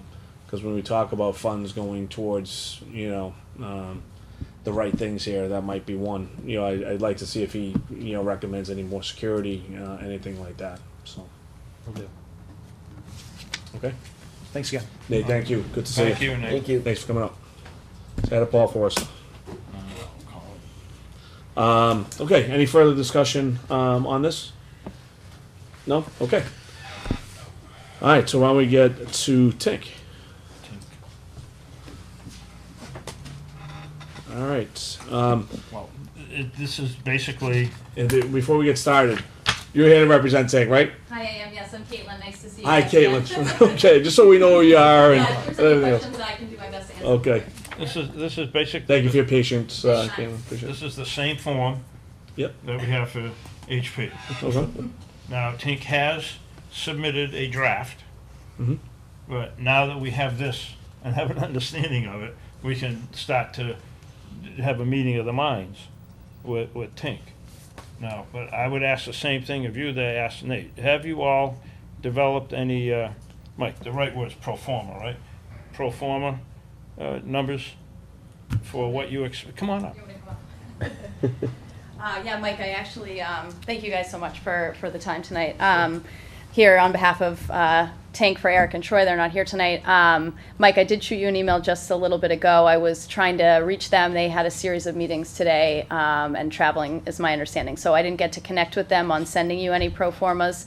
I think, and I'm going to defer to Eric and Troy, and I can get back to you via email. My understanding is similar to Healthy Farms' position is this is a new industry, so creating the pro forma is can be difficult to determine. I think if it is something that you guys are looking to see some version of, we can probably, I think they're planning to put together a host of different numbers for you so that you can see a variation, but you know, it's a new industry, and like you mentioned earlier, it's to a point where, you know. Well, right, all you can do is your best guess. You know? Exactly, But and they can put that together for you. there would be goals that you establish. Oh, absolutely, And and reasonable goals for yourself. Yep, absolutely, and I think that they have done a significant amount of work on that. I just wasn't able to get in touch with them today to get that for you tonight. The reason why we ask is because during the medicinal phase, that was part of the application process. Correct, yeah. Like a 5-year pro forma. Right. Is it still in the To my process? understanding, it is not.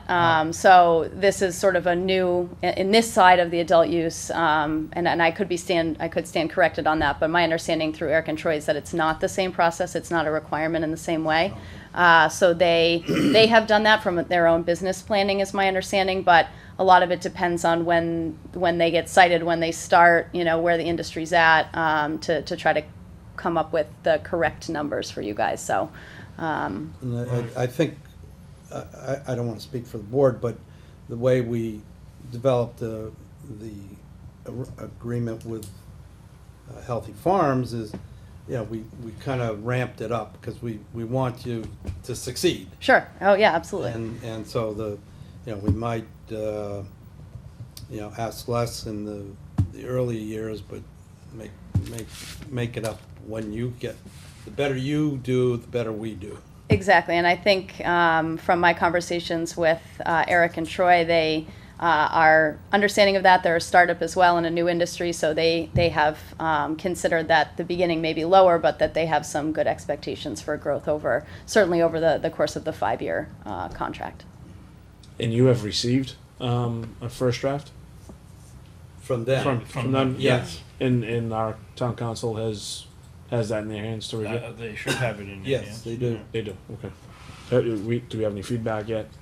Well, the feedback was they came back with a different form. Yeah, we have a different form. It's just a matter of plugging in numbers and then having a meeting of the minds. Okay. Same with Healthy Farms. They submitted a draft form. Yep. And then we'll try to put it into our form and then work out the differences.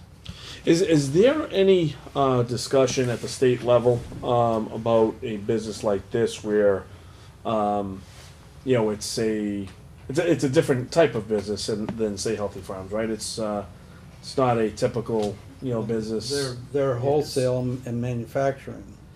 Right. I mean, we're also talking about it's liquid and you know what I'm saying. It's just different. Is there any discussion, from the state level about how they're treating this type of business compared to, again, a grower and well, so forth? I really I hesitate to say what the state thinks, but Well, they have It's to come all- out it's all- with it's anything all- in print? Well, they have guidelines for infused beverages. They do, okay. Yes. Oh, absolutely. And labeling, Mhm. you know, packaging, and how much THC can be in a drink, which is a lot different than if you're a medicinal user. Yeah. And, you know, so that's all in the regulations. But I mean surrounding host agreements though. The host agreement's all the same. It's just No, all the same. no, They're not. no. They can't It's all the separate. same industry. They view it Yeah. as the same industry, cannabis. Okay. In the many different ways. So it'd be like if a bakery came forward. Mhm. Same thing, you know? Okay. But I do know that there's some big multinational beverage companies that are gearing up Mhm. for infused beverages. Mhm. And there's one I mentioned that bought a 9.9% stake in some farm in Canada. Mhm. You Okay. know? All right. So at this point in time, just like our prior discussion, we have a host agreement with town council that will be reviewed. Do you have the same expectation, for time? I think the last time we were here and Eric and Troy were up here, we discussed this happening on the 25th. We now understand the next meeting is the 16th, so we 16th, were right. hopeful that that would be a target. If something Okay. were to happen earlier, we would be very pleased with that. Again, similar to Healthy Farms, in order to I even know you need apply, it, yeah. we need to have that signed. So, And we're full understanding of that, but unfortunately, we have to Oh, dot yeah, the no. i's, cross the t's, Of course. and everything. So we will move as swiftly as we can. Yep, that's excellent. If you can let the guys know. So maybe for the board, if anybody has any disagreements, I would throw out there that maybe we can do the same thing at that same meeting that we have for Healthy Farms, and we'll address both of them to hopefully be prepared to vote on the 16th. That sounds great. We're flexible and happy to work with you whenever we get word Right. from Well, now that council. we all have forms, documents, now we can kind of mind meld them together. Yeah. Sounds great. Okay. Do you have any questions for us? No. No, Gary? Just where you're not you're gonna be more on the bottling end and what's the term, wholesale sales? So do you not have to have a community meeting?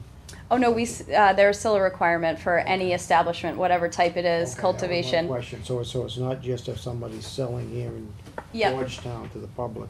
Yep, the community meeting, wherever the facility is gonna be cited, wherever they call it a marijuana establishment, that requires a community meeting. Okay. So we would be under the same responsibility to host one here in town, to post it in the local paper, that sort of thing, and give notice and do that.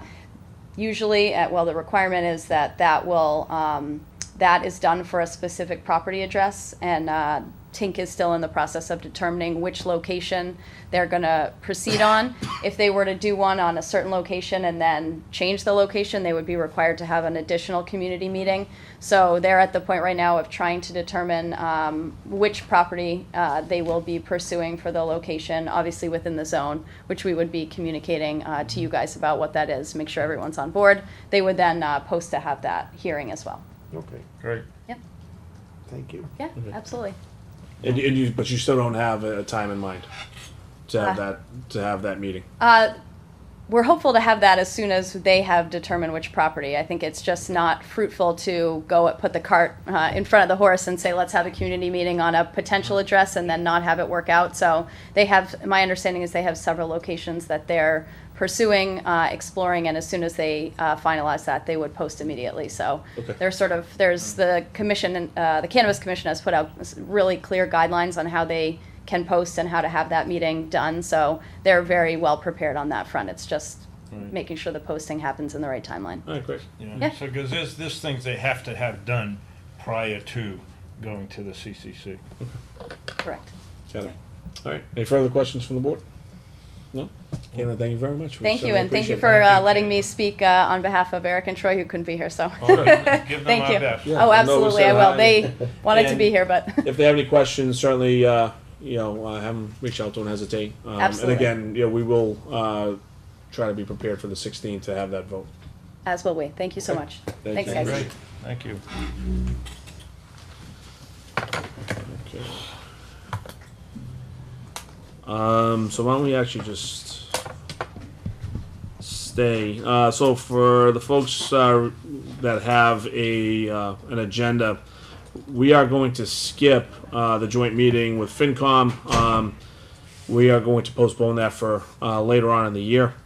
So why don't we just stay with that old business and talk about the National Ave grant? We got some good news on Thursday.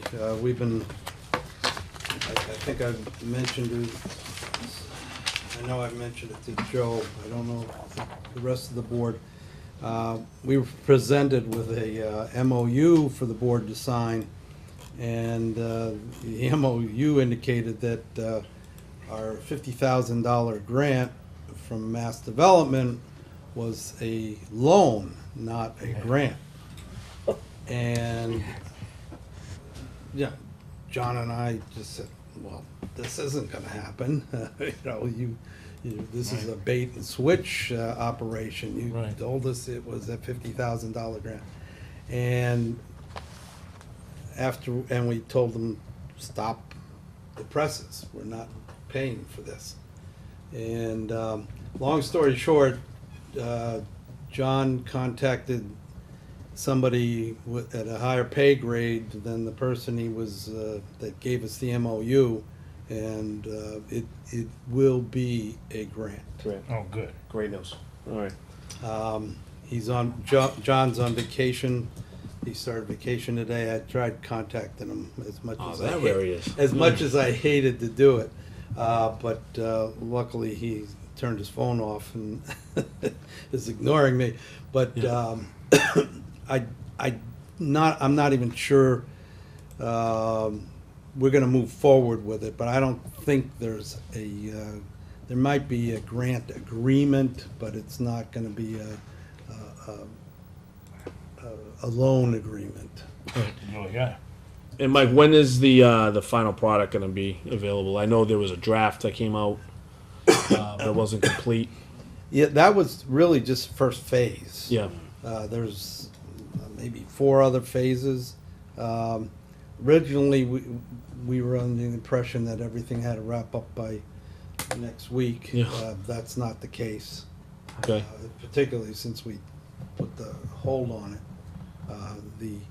The downtown $50,000 grant, that's got to close out the end of this week. It is? Okay. Yeah. So we'll have that when? Before our next meeting. Okay. Yeah. Okay. And, but they'll start working again on the National Ave project. Okay. I mean, I did read over that draft, and there's some good information in there. I think it's information that we can take, as far as coming to a final decision on what we're going to do with it. There are still some obstacles on that, Mike, right? That land, as far as the frontage and whatever that we have to discuss. But I think from what I see, there was some good information there, and I'm looking forward to seeing what the rest has. I will say that the first phase, a lot of the information there was good information, but none of it really surprised me, in terms of what was produced. So I'm hoping that the next 3 phases, provides maybe some insight that maybe I didn't expect. So how long will that process be? These other phases until that is done? I'm not exactly sure, but it shouldn't be much more than another 30 days. Okay.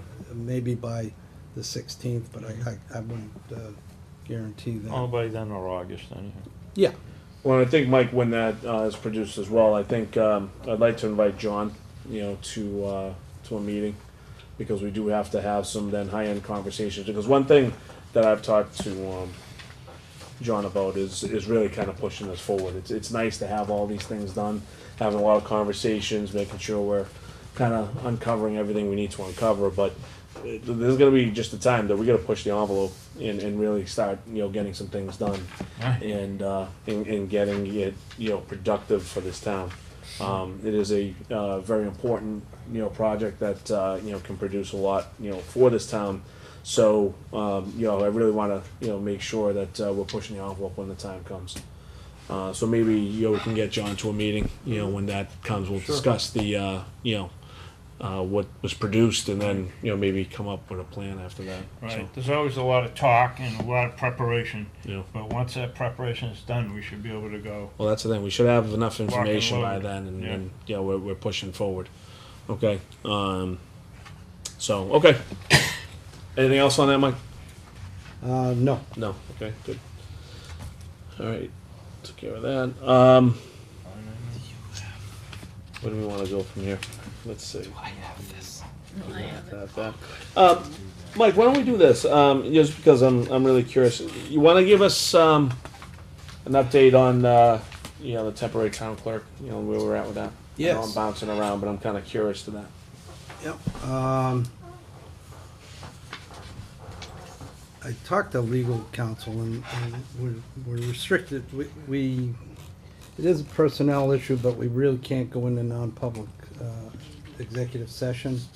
But what I can share with you, these are our list of applicants that we have received.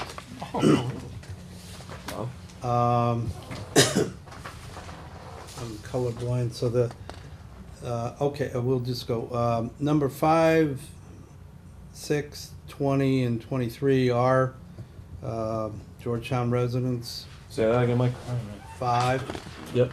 6, Yeah, well, 20, and 22. All right, Are 22. Georgetown Oh, residents. because 5 wasn't on there. Okay. Number 20 did express an interest initially of running for the position, but later asked to be withdrawn from consideration of even the temporary position. Oh, okay. Um, So But we'll scratch. my number one candidate is number 4. His resume is attached. As you can see, he's a retired, 36-year experience, retired elected town clerk. And I think he's the perfect person for this temporary job. So he wants to drive from Foxborough to Georgetown? I met with him today, and yes, he would do it 3 days a week. You know, as long as he could get out of here by 2 o'clock to beat the rush hour, he's more than willing to do the job. This is for how long again? Until May election. So, question, Mr. Chair? Sure, Gary, go ahead. So he's basically is interested just as the interim. Oh, yeah. He's retired and he's looking to. And he's been doing interim work Okay. since he retired. And so I guess your feelings might be that that's a good choice, because if there was any type of election, that probably wouldn't really affect it in any way, I imagine. That's your thought?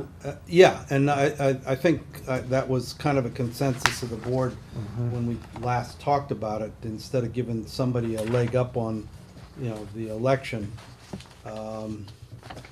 I did talk to number 5 today and talked to her about what my recommendation to the board was going to be.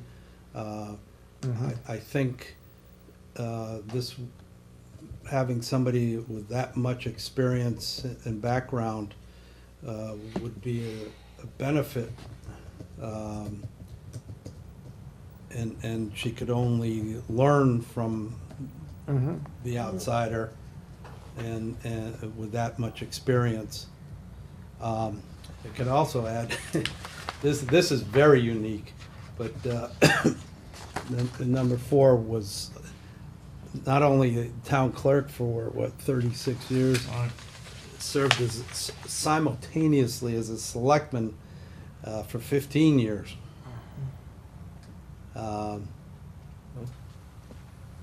So just added, experience. And one thing that was pointed out, when on the 20th, whenever a new town clerk starts, they only have 2 weeks to get ready for the Labor Day primary election. So that was gonna be my next question, That's yeah. a big deal. And you need somebody highly experienced so we don't make an error. So, Mike, number 6 in 22. Is there any experience? Zero. Zero?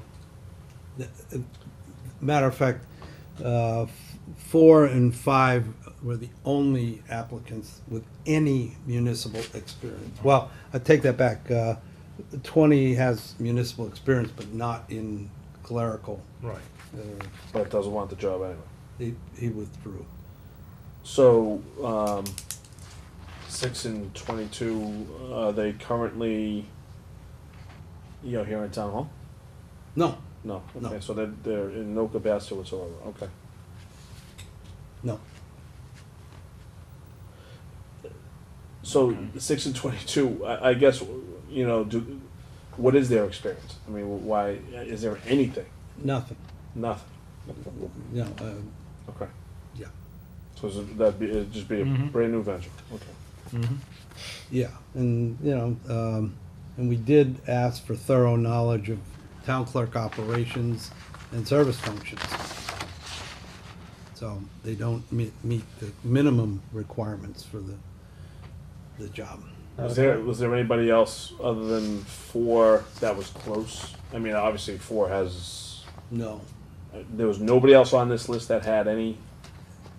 Yeah, the only one was 5 that had any experience. 4 and 5, that's it. Another question, Mr. Chair? Oh, sure, Gary, go ahead. So budget-wise, we're able to bring this Yeah, person in within the that's budget? what the position is budgeted for. Yeah, well, I just didn't see anything in here on that, so that's what I was asking. Oh, yeah, I Yeah. didn't include that, Yeah. but in the ad, we said salary not to exceed $37.33 an hour. Okay. So are you hoping for a decision tonight? No, matter of fact, I thought our plan was that I bring you some candidates, and We were gonna pick 3. No, you were gonna bring us 3, I thought. well, and frankly, there's only one.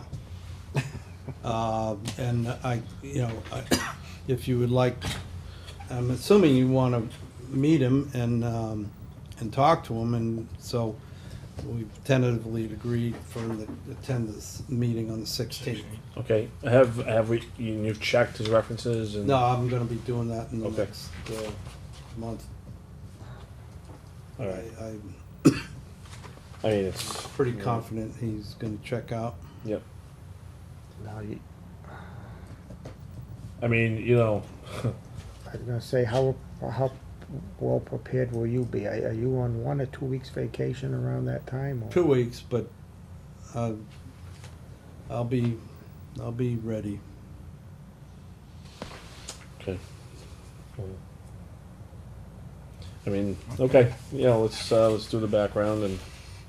So would our thing be kind of like an interview? I mean, would you expect us to have questions and this Yeah, and you- that, or is yeah. it? I mean, it's just like appointments. I mean, Well, we yes, can and grill no, I them mean, and when we, you know. when we've done this before, we've kind of had a list of questions that we've asked and things of that sort. So, Yeah, I but mean, I would. This is the only be candidate. prepared.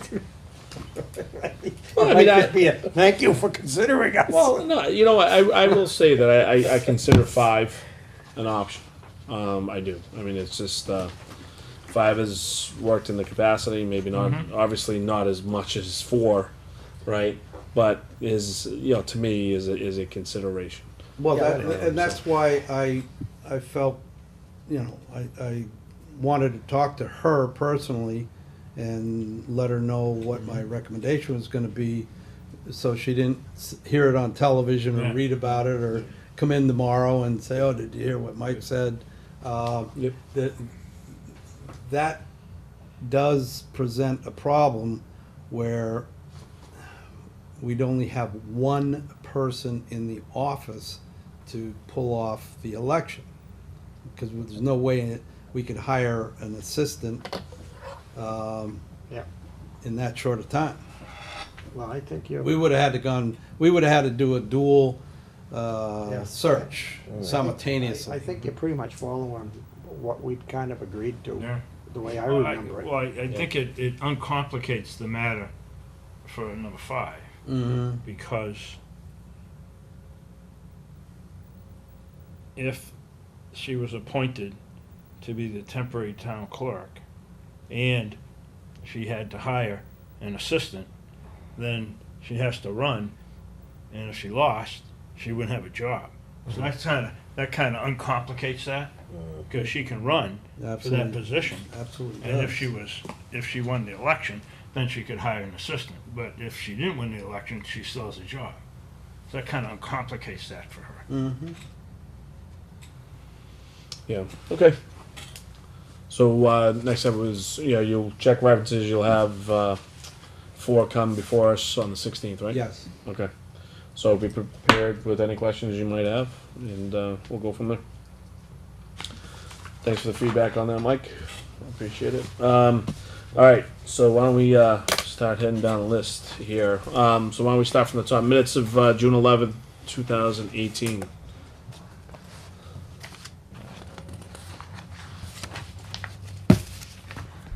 I'd like to make a motion to accept the minutes as presented from Board of Selectmen's meeting on 11 June 2018, as presented.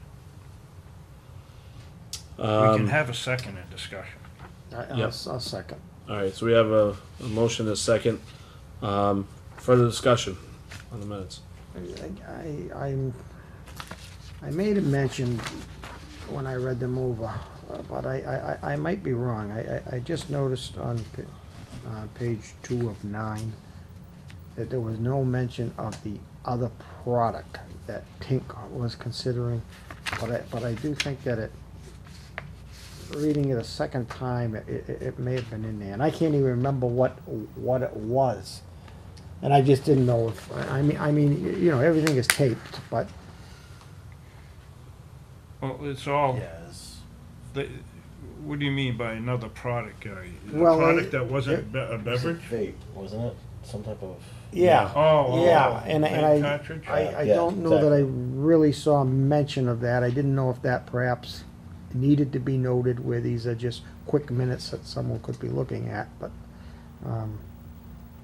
then again, when I again, like I say, when I read it the second time, I kind of felt like maybe we did, like Janet maybe did hit upon it, but I didn't highlight anything, so I'm okay with it. I was just more bringing it up for discussion, how you guys felt about it, but. I mean, personally, I think it's a good point, and I think I remember it being mentioned, and I'd like to make sure it is mentioned, because it's just something else that they would be producing. So. The thing to remember on that, of course, is that, again, they're a manufacturer or wholesaler, so there would be no retail sales. Right. Within Georgetown proper, anyhow. Right. So if there isn't, I think we should have a note of it somewhere. See, at one point, I thought it was stated that that was the only.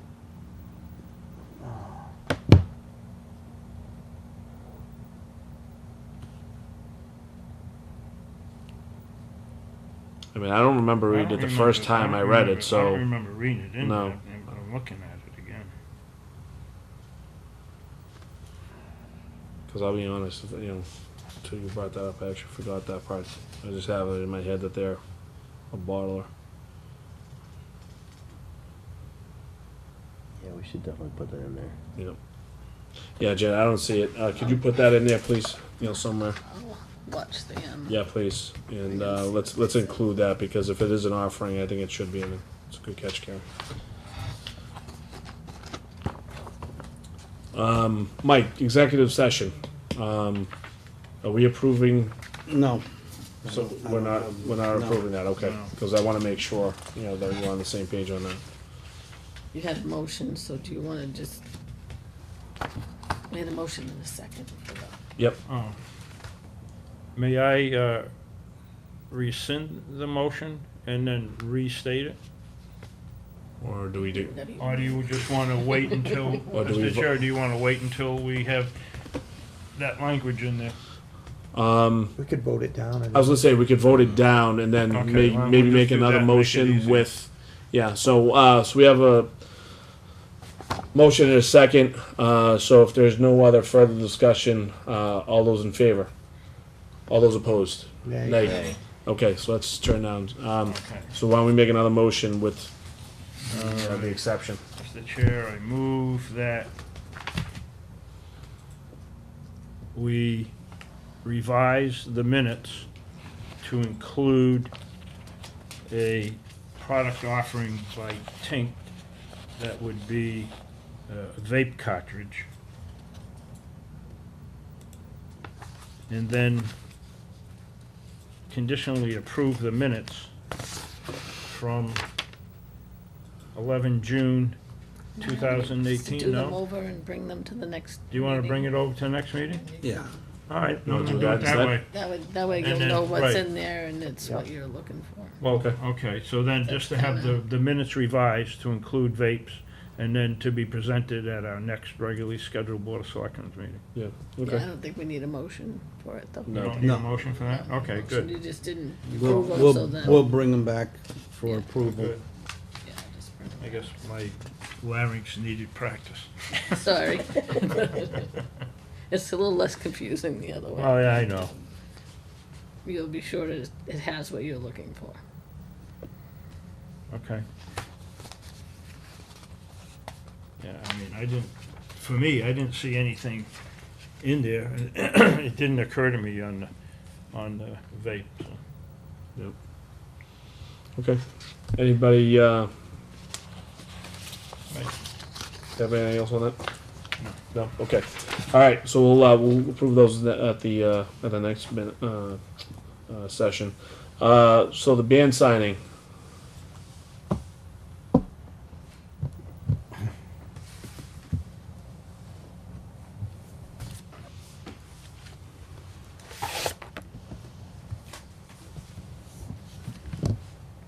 Okay, Doug, you get to exercise your larynx again. We have, basically what we're doing, we're combining 4 short-term notes into one, for a total of $7.3 million to cover the financing of the Pembroke School, Middle High School, Elm Street, and the new water tank that's under construction. So they're just all coming into one loan now. Yes. Okay. And so there's a lengthy motion that the clerk should read Oh. And you have to sign that too as clerk. and sign as clerk. And then once you pass the motion, there are 4 sets of Right, so it's the bands and first 2 4. pages, right?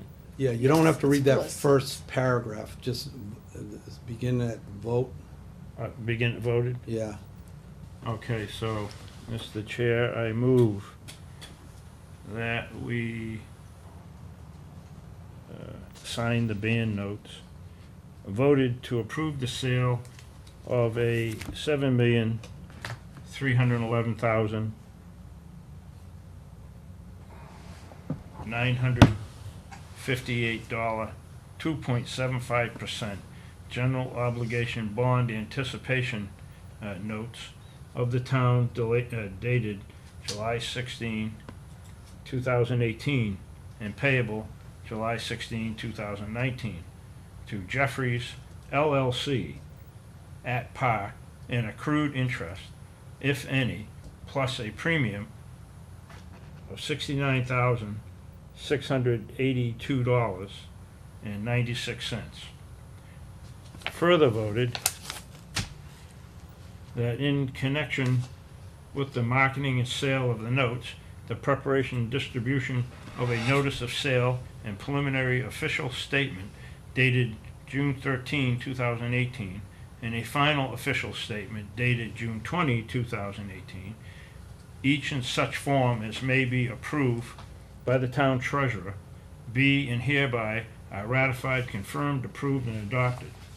Further voted that the town treasurer and the Board of Selectmen be and hereby are authorized to execute and deliver a significant events disclosure undertaking in compliance with SCC Rule 15C2-12 in such form as may be approved by bond counsel to the town, which undertaking shall be incorporated by reference in the notes for the benefit of the holders and of the notes from time to time.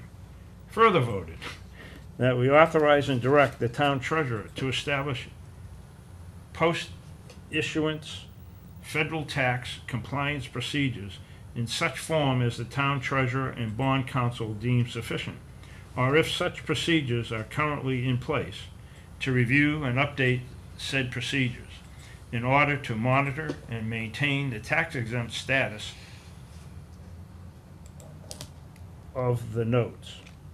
Further voted that each member of the Board of Selectmen, the town clerk, and the town treasurer be and hereby are authorized to take any and all such actions and execute and deliver such certificates, receipts, or other documents as may be determined by them, or any of them, to be necessary or convenient to carry into effect the positions of the foregoing votes.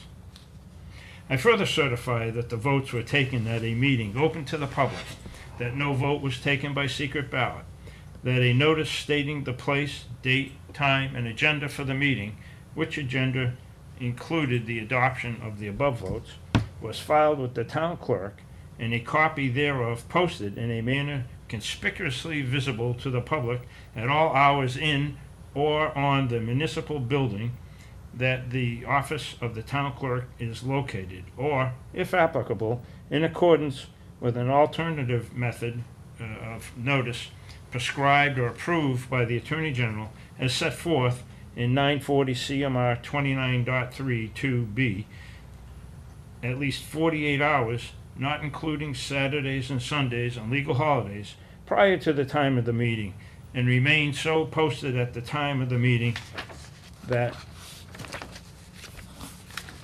no deliberations or decision in connection with the sale of the notes were taken in executive session, all in accordance with General Law, Chapter 30A, Sections 18 to 25 as amended, dated June 25, 2018.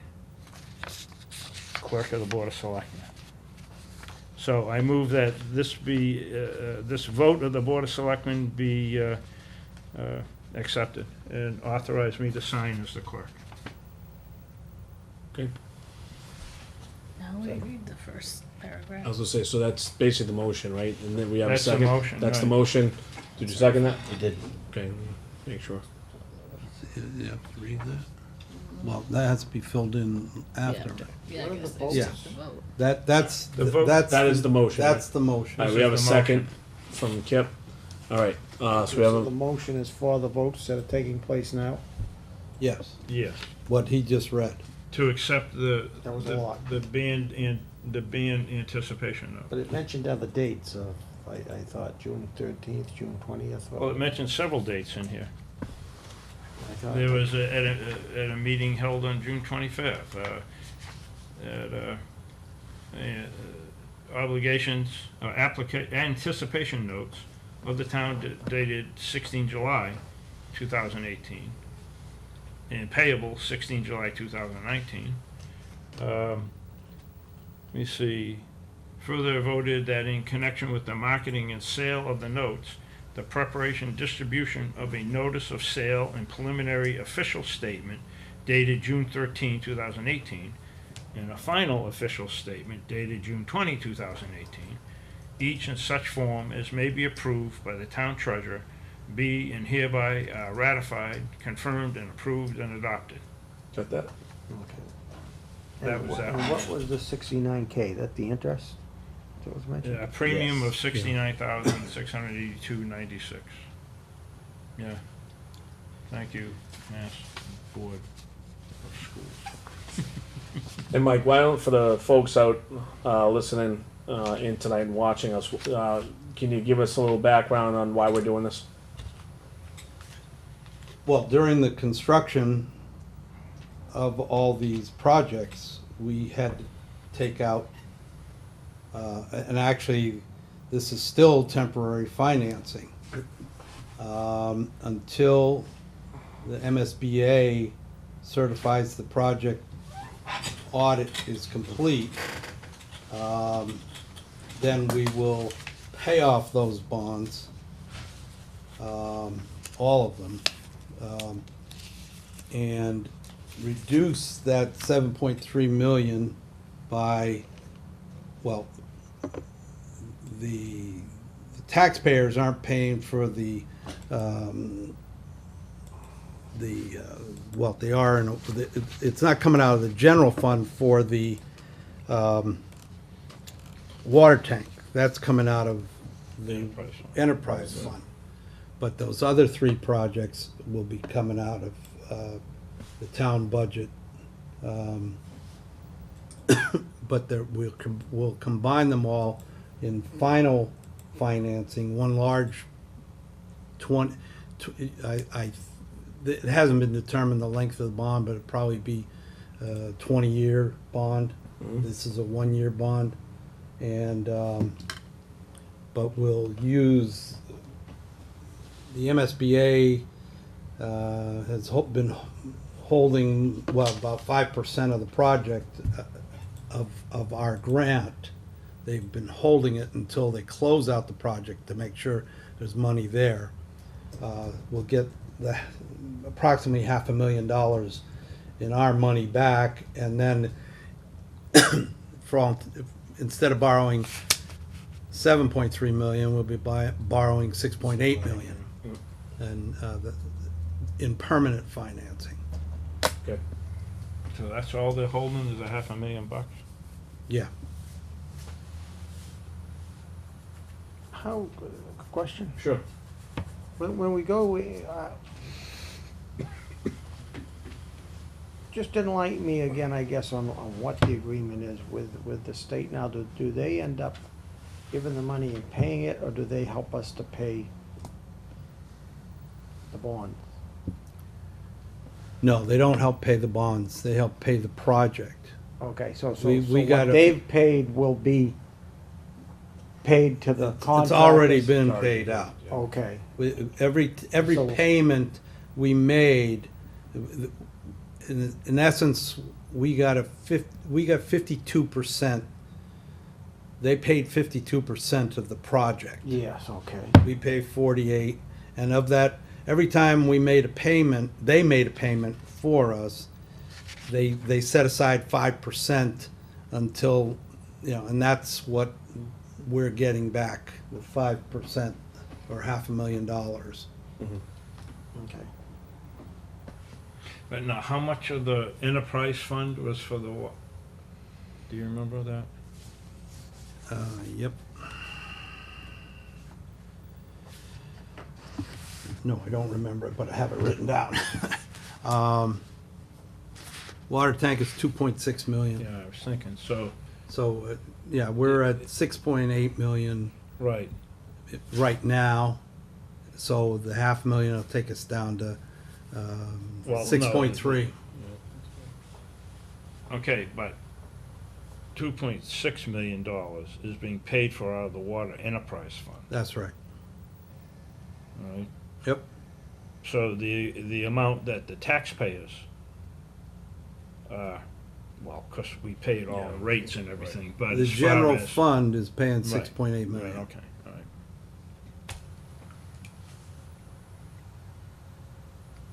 Okay. Great. All right. So, we have to take a vote on this. Yep, so we have the motion that Doug read. We have a second from Kip. Any further discussion on this? Okay, then all those in favor? Aye. Aye. Aye. Aye. So I can sign these. Yep. Yeah. All right, and then these, wherever there's a blue tab, the board has to sign.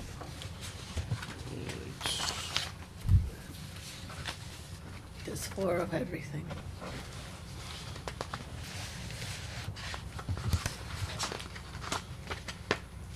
Oh, there's only one blue tab, yeah? Yeah. Oh, okay. There's some more. Got lots more. So let's take our time, make sure this gets executed the right way.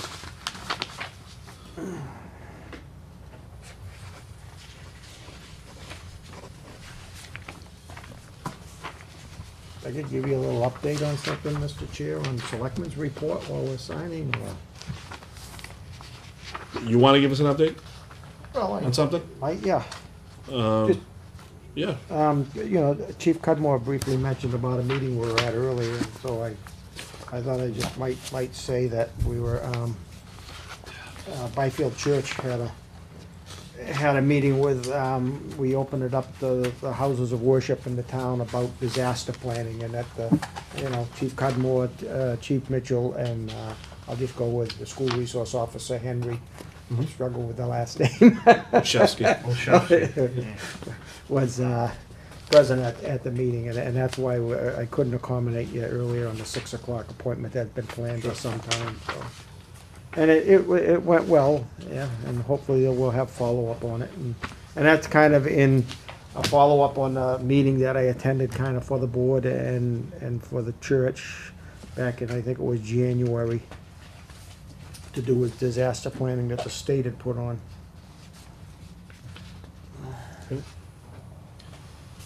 Mike, is that it? No, you got this here. There's still some other. No, I mean from you. Yes. Okay, there is still more, okay.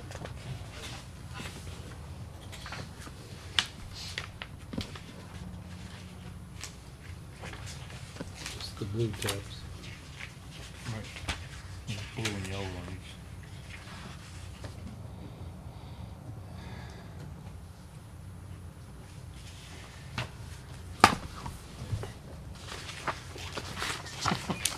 That's the last part. Good boy.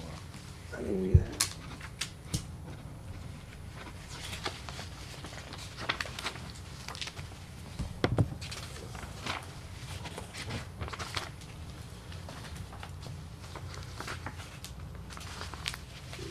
think we should, it just have to be done in open session, or? Yes. Okay. Anybody lead us through appointments or anything? I don't want anybody to miss a spot. Just have to, I think we have to. Yeah, that's why I said let's take our time on this so that it's executed the right way. It's important, so. Blue tab, right? Yes. Yeah, if you go through it, if anybody missed anything, we can go through them.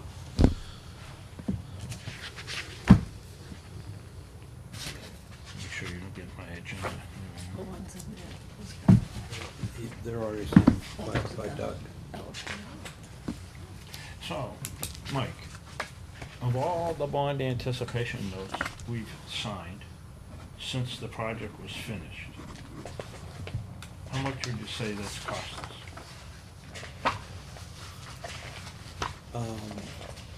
You mean in interest? Yeah. I'd have to go back to that.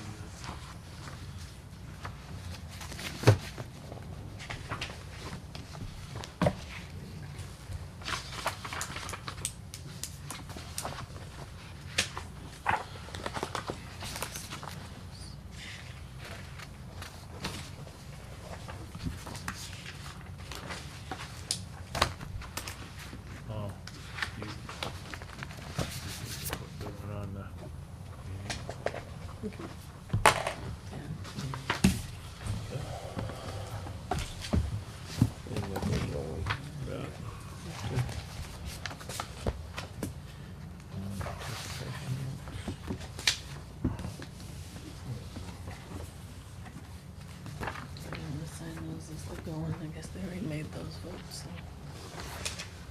Are these the appointments? Those are for the 2 police officers.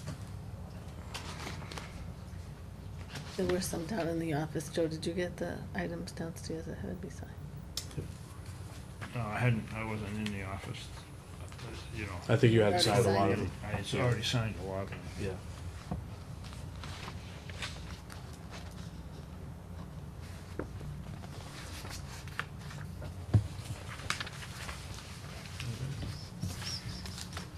Those are for the appointments.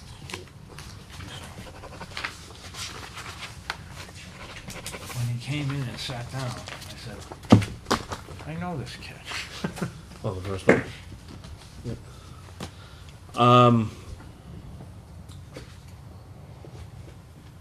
As you guys okay with Mike talking about these line item transfers, or you want to wait? No. All set? All right, Mike. Why don't you start talking about the line item transfers that we have to look at? I've been over them. Yeah, Gary and Doug were at the FinCom meeting. We're just trying, some of these line items, we're not gonna, we'll be in deficit if we don't transfer the money. The first 2 on the increases, electricity and natural gas, those were just under budgeted. No other reason. In 17, I added over $100,000 to the electricity and natural gas line items, but the prices just continue to go up. The usage hasn't. It's just a price thing. Yep. The deficit in the tax title, the 7946. Actually, Mike, back to electricity and natural gas. Yeah. So, how do you do it? Like, so for the next budget year, are you going to take what we paid last year and then increase it, or how do you plan on doing that? Well, on the natural gas, we're starting a new 2-year purchase agreement, and the purchase agreement is 20% less than the current one. Okay. So I'm hoping that will, because we didn't, I didn't add anything to the electric or the gas in the budget. I level funded those, but knowing that the gas is going to be 20% less. Okay. And this accounts for all buildings, right? All buildings except the library. Except the library? Mhm. Okay. Why is that, Mike? Why not the library? Because several years ago, in 2012, when we did the ESCO project, the energy saving project, that was the newest building in town, and they were already up to, they already had the new technology and lights and new heating system, so we didn't do anything there. Gotcha, okay. So does that mean the school is in? The school's up to date, right? Well, the new school wasn't part of the project. The old Pembroke was. Yeah. Partially. We did change out all the lighting fixtures in the old Pembroke, but we knew we were going to eat that because it was all built on a 15-year return. So that was a stranded cost basically, and we didn't know how long or when we'd or if we'd get the financing for the new school, so we went ahead and the board and the school committee at the time elected to add that to the project. Okay.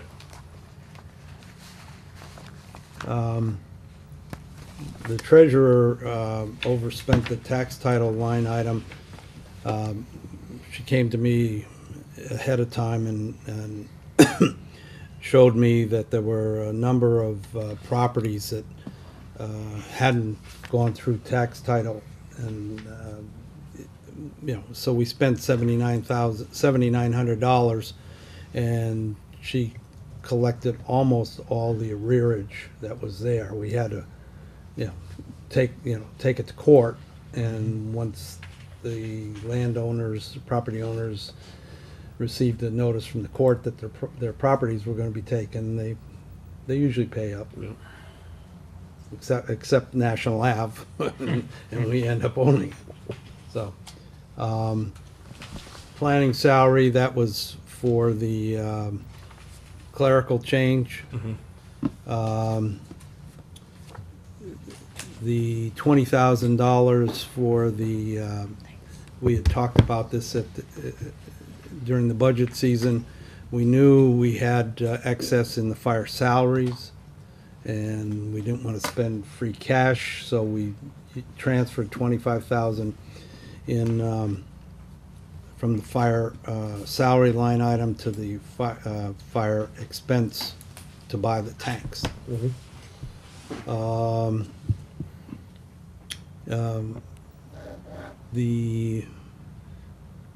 Then the highway staff salaries, that was for mostly on overtime, but we had 32,000 up above salary reserve. That was set aside during last year's budget in anticipation of paying the union salary increases. But we had enough to cover the overtime in there as well. Was that overtime, Mike, due to storms? Well, no, that would be other authorized overtime, because the overtime for storms comes out of snow and ice. Really? So, like, all the brush and stuff that they had to clear away and down trees and stuff like that is what I'm really kind of referencing. Because they did a fair amount of work. Yeah, but the brush, they did most of that on regular time. Regular times? Yeah. Okay.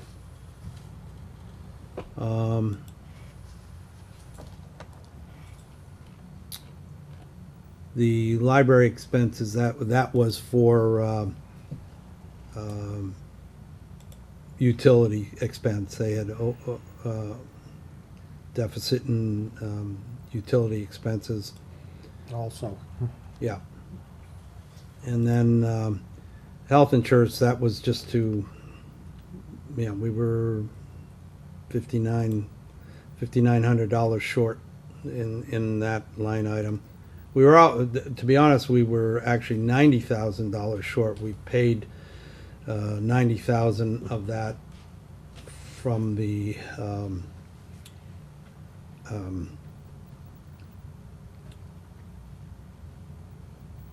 reserve fund transfer, not a line item transfer.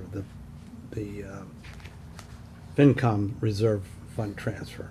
That what happens when we budget for that in March.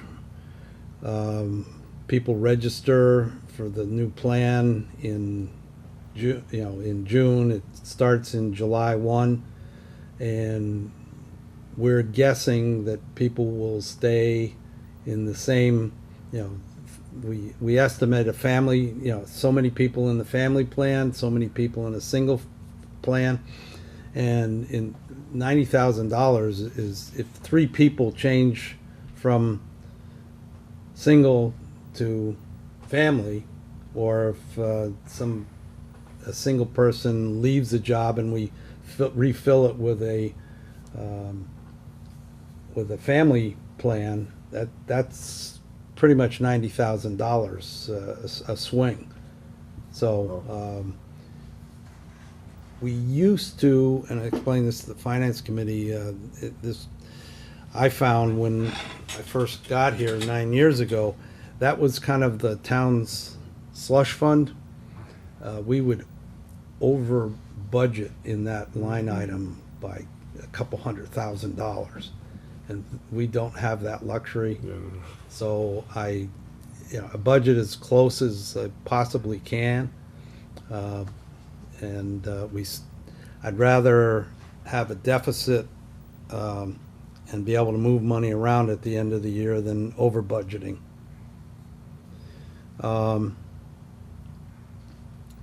So that's why we had extra $5,900 in health insurance to pay out in the June bill.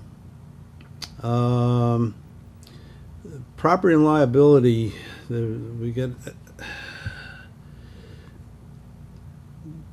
we under budgeted I under budgeted by $11,000, so it had to make up the difference.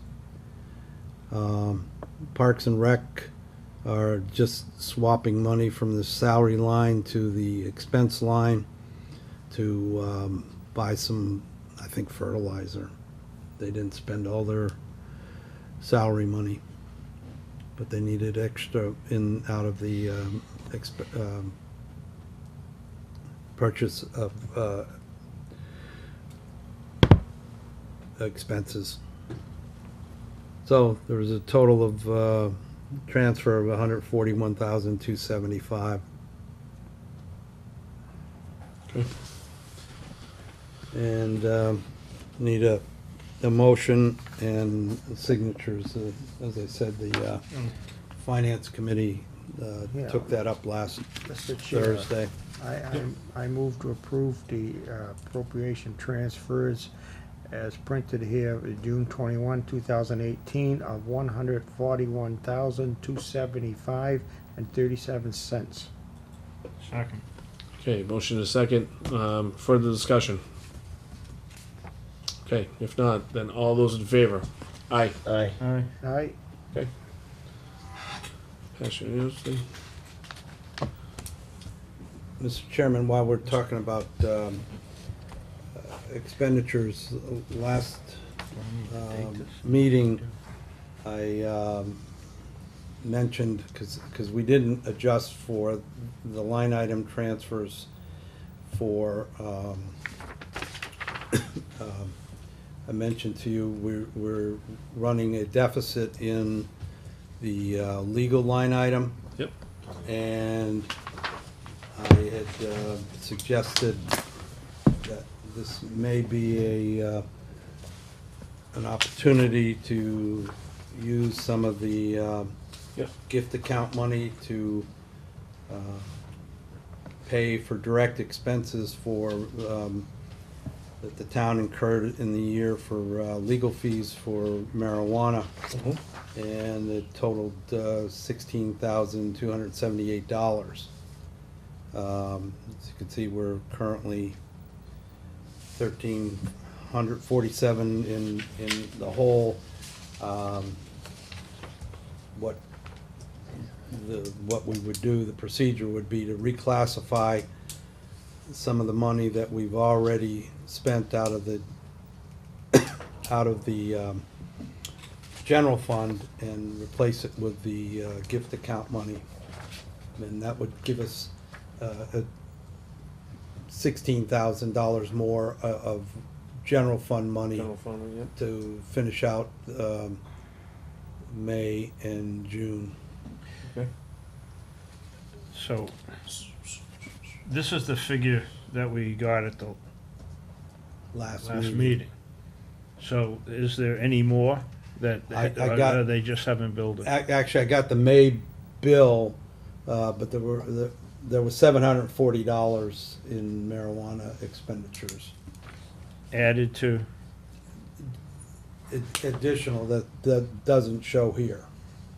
And then, So I wasn't going to confuse the issue and. Right, it's $740 of money that we could apply. so then what, we'll get the June bill in July? Yes. So that brings it to $17,018. If we decide that. Mr. Chairman, I would move that we approve the expenditure of $17,018 to be used to pay legal expenses for cannabis-related legal advice from the special account, Selectmen's special account, which contains the gift money from Healthy Farms. Okay, did you mention the amount? Yeah. Okay. All right, so I have a motion. Do I have a second? Second. Okay, we have a motion, a second. Discussion. What would happen if this didn't pass? Where would the money come from? Would you need another line item transfer? Yes.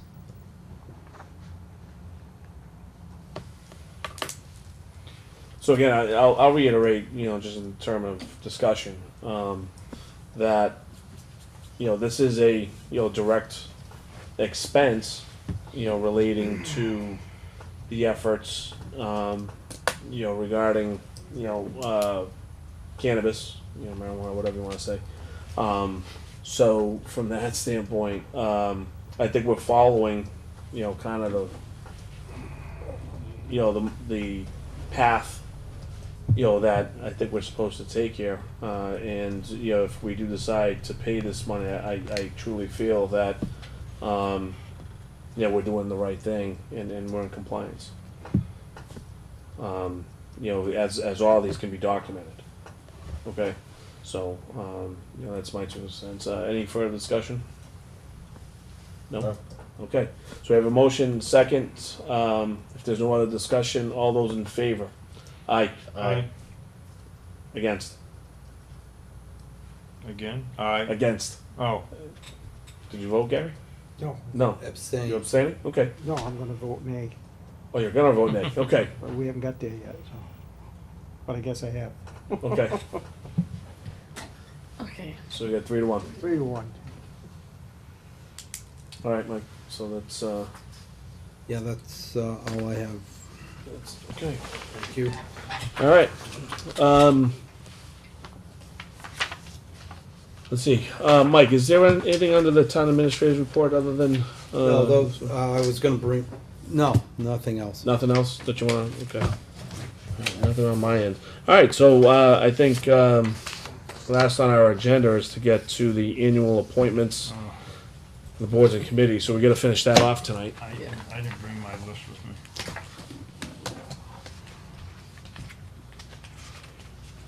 Somebody else can read. I didn't bring my list. Does anybody have I think they may have another one in here.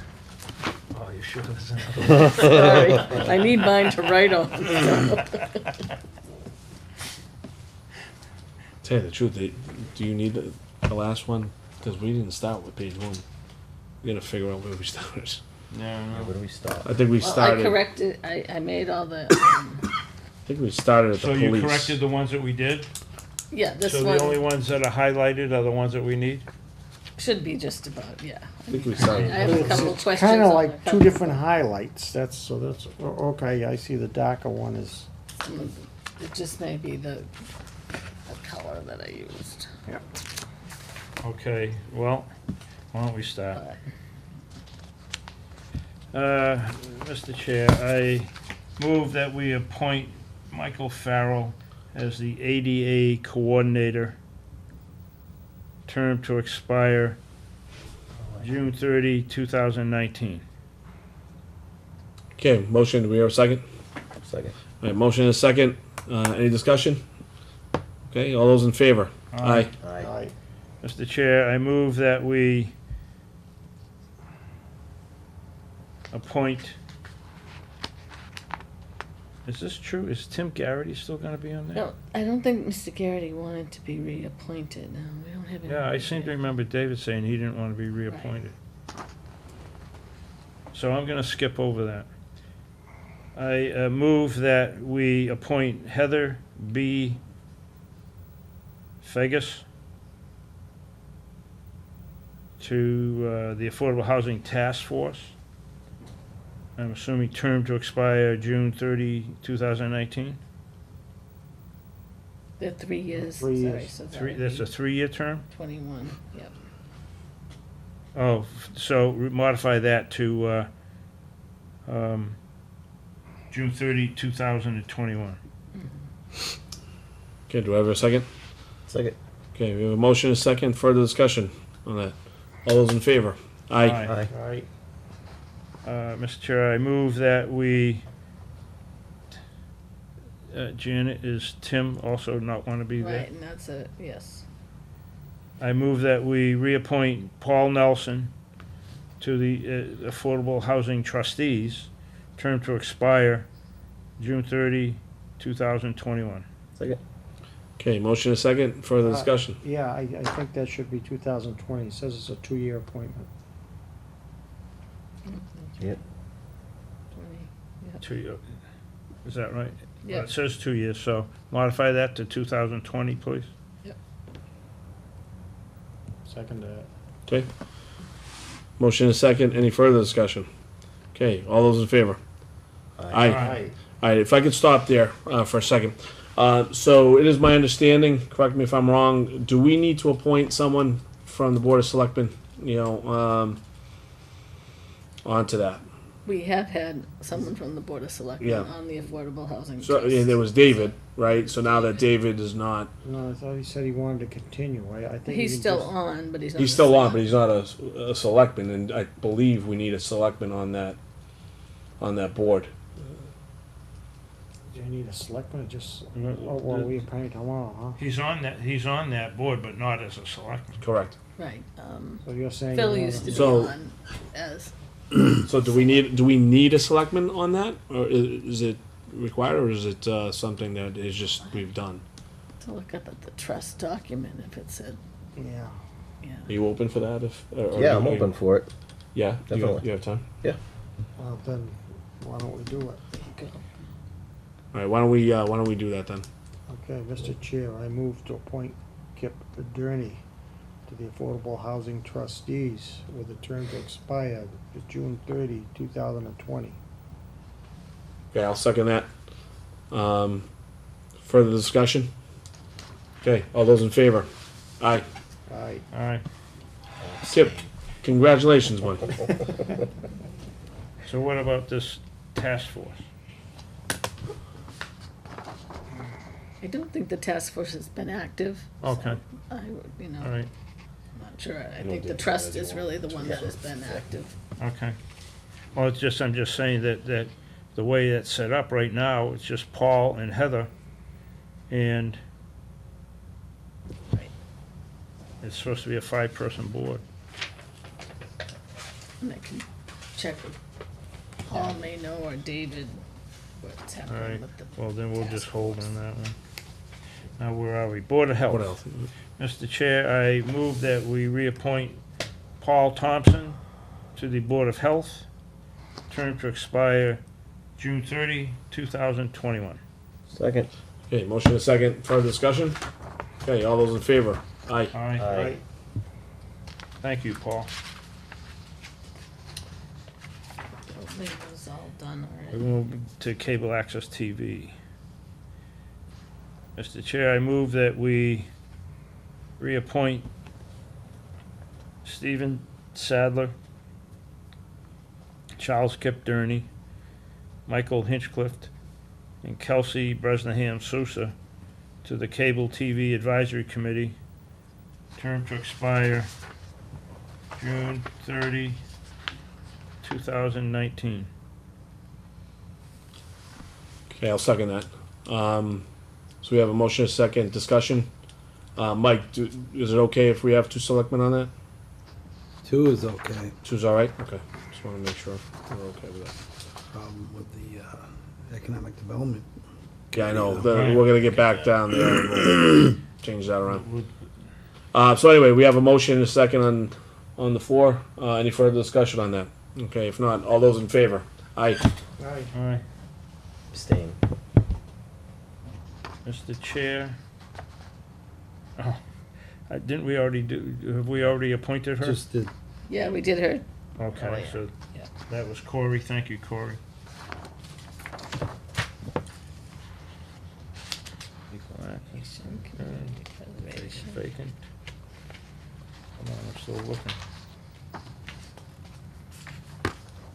Council on Aging. Council on Aging. Come on, down there, the Council on Aging.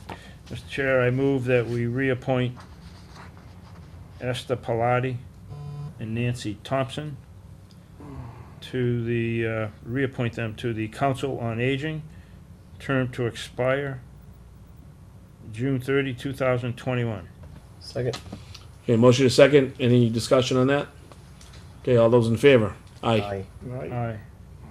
And we wish Nancy Thompson a speedy recovery. And, Mr. Chair, I move that we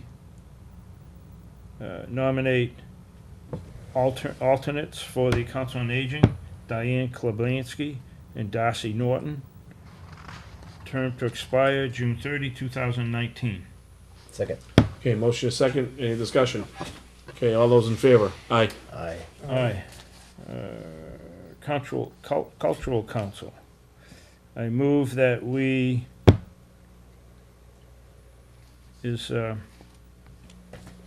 that we reappoint Mary Pagnelli and Emily Ann Hopkins to the Council on Aging.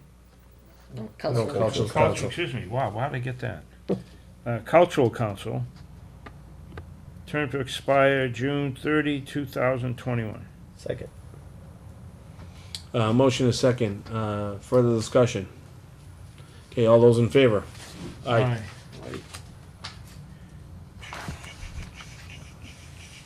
Next would be The EDC. Economic Development. All right, so economic development.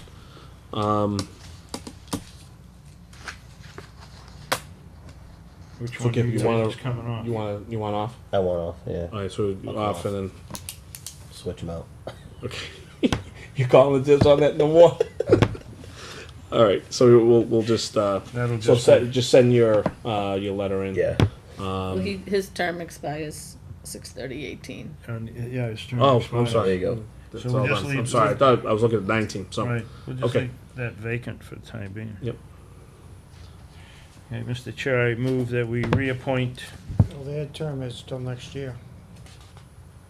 pardon me? Oh, I'm sorry, I'll wait for the motion, but.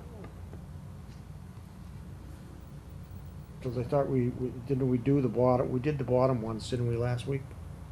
No, we didn't do No. anything. We No, we didn't did do Wayne. economic development. We did Wayne and Jim Lacy. Okay, maybe okay, that's what we did last week, Yeah. okay, thank you. Yeah, because we had to figure this out. Okay.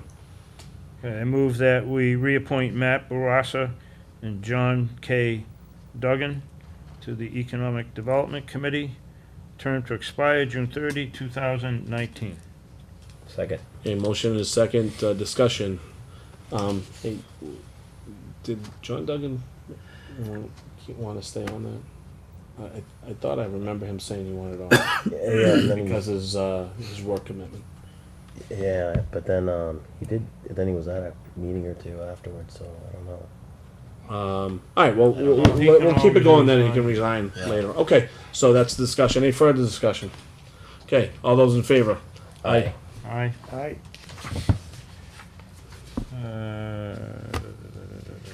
There's no friends viewer. Man. I'll take that one. So you can walk around with a bear. Here it is. Page Look at that. 8. Merrimack Valley Planning Commission Representative John Cashel. Well, that, did we not do that? No, we didn't do that. Okay, because it was not highlighted here. So for the Merrimack Valley Planning Commission representative, I move that we reappoint John Cashel, town planner, for a term to expire June 30, 2019. Second. Okay, motion is second. Any discussion? Okay, all those in favor? Aye. Aye. Vacant. Rock pond, I guess. What are we doing with Park and Rec? We already did Park and Rec. Did we do them? Yeah, I Yeah, think we did I think we. there's 2 open positions there, that's. What page are you on? I seem to be. Page 9. Oh, okay. Okay, there's There's nothing nothing there. there. But those are all vacant, right? Nothing on 10. It's vacant. I went to Rock Pond on Yeah, 11. did that. Um, Did we not do the Rock Pond I'm pretty bylaw sure we committee? did. no, we didn't do Rock Pond. We didn't do Rock Okay, Pond. then I move that, Can I just? Yep. yes. We have one vacant position, so I don't know if you want to move one of the alternates into the vacant position. For which? For Rock Pond. Rock Pond. I would imagine that we would, I don't know, how do Because they all, you pick at one? the I time, think, they all wanted to be on the yeah, committee. I'm thinking that Paul Moskovitz wants to be on that committee. Yeah, I mean, we could just go down and that's the next one up. I think We Eric just- Harper, his yeah. wife is on it, so he was as an alternate, Right. so I won't. So why don't we put Paul? Well, okay, yeah, so Yes. Paul, yeah. Paul or. Yeah, Paul's first on the list, so. So I move that we, I'll do Paul separately. Well, you could do him No, I all can as do him, regular because and then his do the two expires June alternates. 30, that's right. So I move that we appoint Bruce Freed, Dr. Clive Patience, Matt Smith, Beth Hopper, Ezekiel Giusaldi, I'm sorry if I butchered your name, Christopher Crosby, and Paul Moskovitz to the Rock Pond Bylaw Committee, terms to expire June 30, 2019. Second. Okay, motion and a second. Any discussion on this?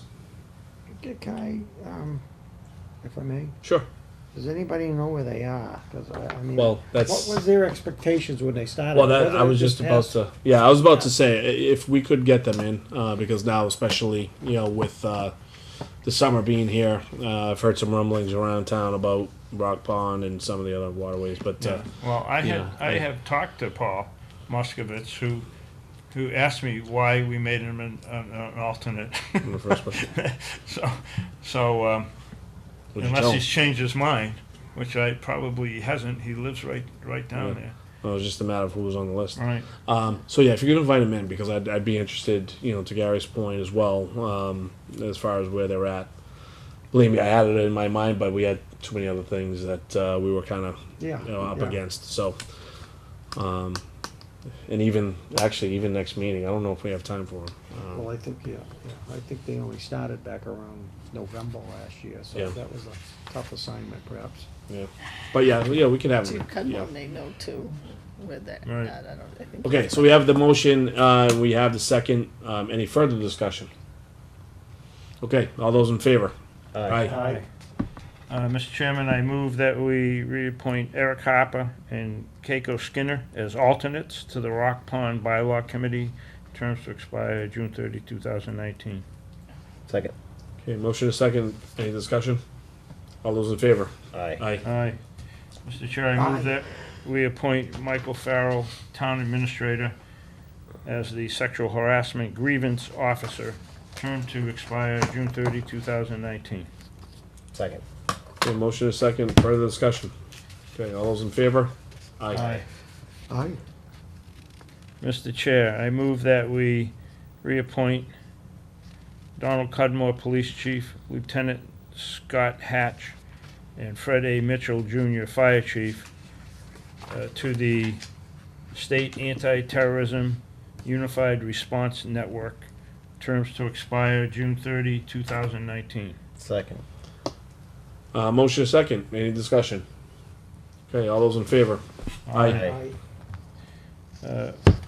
Mr. Chair, I move that we reappoint Pamela Lundquist, Police Chief Donald Cudmore, Fire Chief Fred Mitchell, Superintendent Carol Jacobs, and myself, Douglas Dawes, reappoint to the Georgetown Cares Coalition Committee, terms to expire June 30, 2019. Second. Okay, motion is second. Any discussion? Okay, all those in favor? Aye. Aye. Can you vote you? I can vote for myself. Yeah, okay. As Sure, long as when you're I go, okay. when I go to the polls, I vote for myself. All right, as long as you're okay with it. Sounds real good. Okay, that page is The rec path. Recreational Field Study Committee. No, What we about did the rec path? committee first. It says, did I miss one? Oh, Yep. okay. Recreational path. For the, I vote that, I vote. I move that we appoint Ian Dewezi, Boyd, Julie Coolidge, Craig Mabius, Christian Roop, and Sandra Martin to the Recreational Path Committee. Term to expire June 30, 2019. Second. Okay, motion a second. Any discussion? All those in favor? Aye. Aye. Aye. And I apologize if I butchered anybody's name.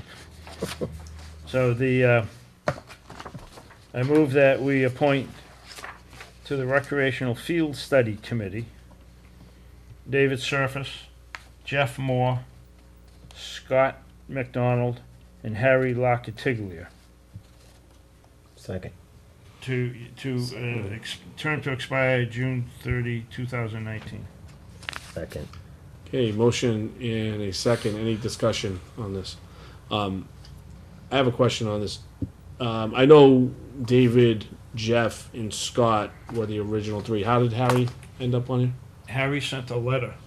I know, I believe that was in our last package. Yeah, I saw the letter. I mean, because I actually then reached out to Jeff and I didn't get any feedback. Was Jeff okay with this? I just want to make sure that we're just not putting him on. Like, how did he get on here? Well, what does Jeff have to do as far as approving I whether think Harry's he's on there? the chair of the original three. Well, so nobody Harry else. requested, that's, that Harry was your requested. vote. That's to it. Put him on. Okay, I just want to make sure. I'm not obviously against. I just want to make sure that we're not voting something that we can't. So, okay. Did we set us, if I may, when we started that, we established it for a 5-person? Yeah, because this was still one vacancy, so Yeah. there was an opening and, the scholarship Okay, committee? hold on. Oh, no, We have a we still motion gotta this vote on second. this. Any further discussion on this? Okay, all those in favor? Aye. Aye. Okay. Sorry. Oh, there's nobody.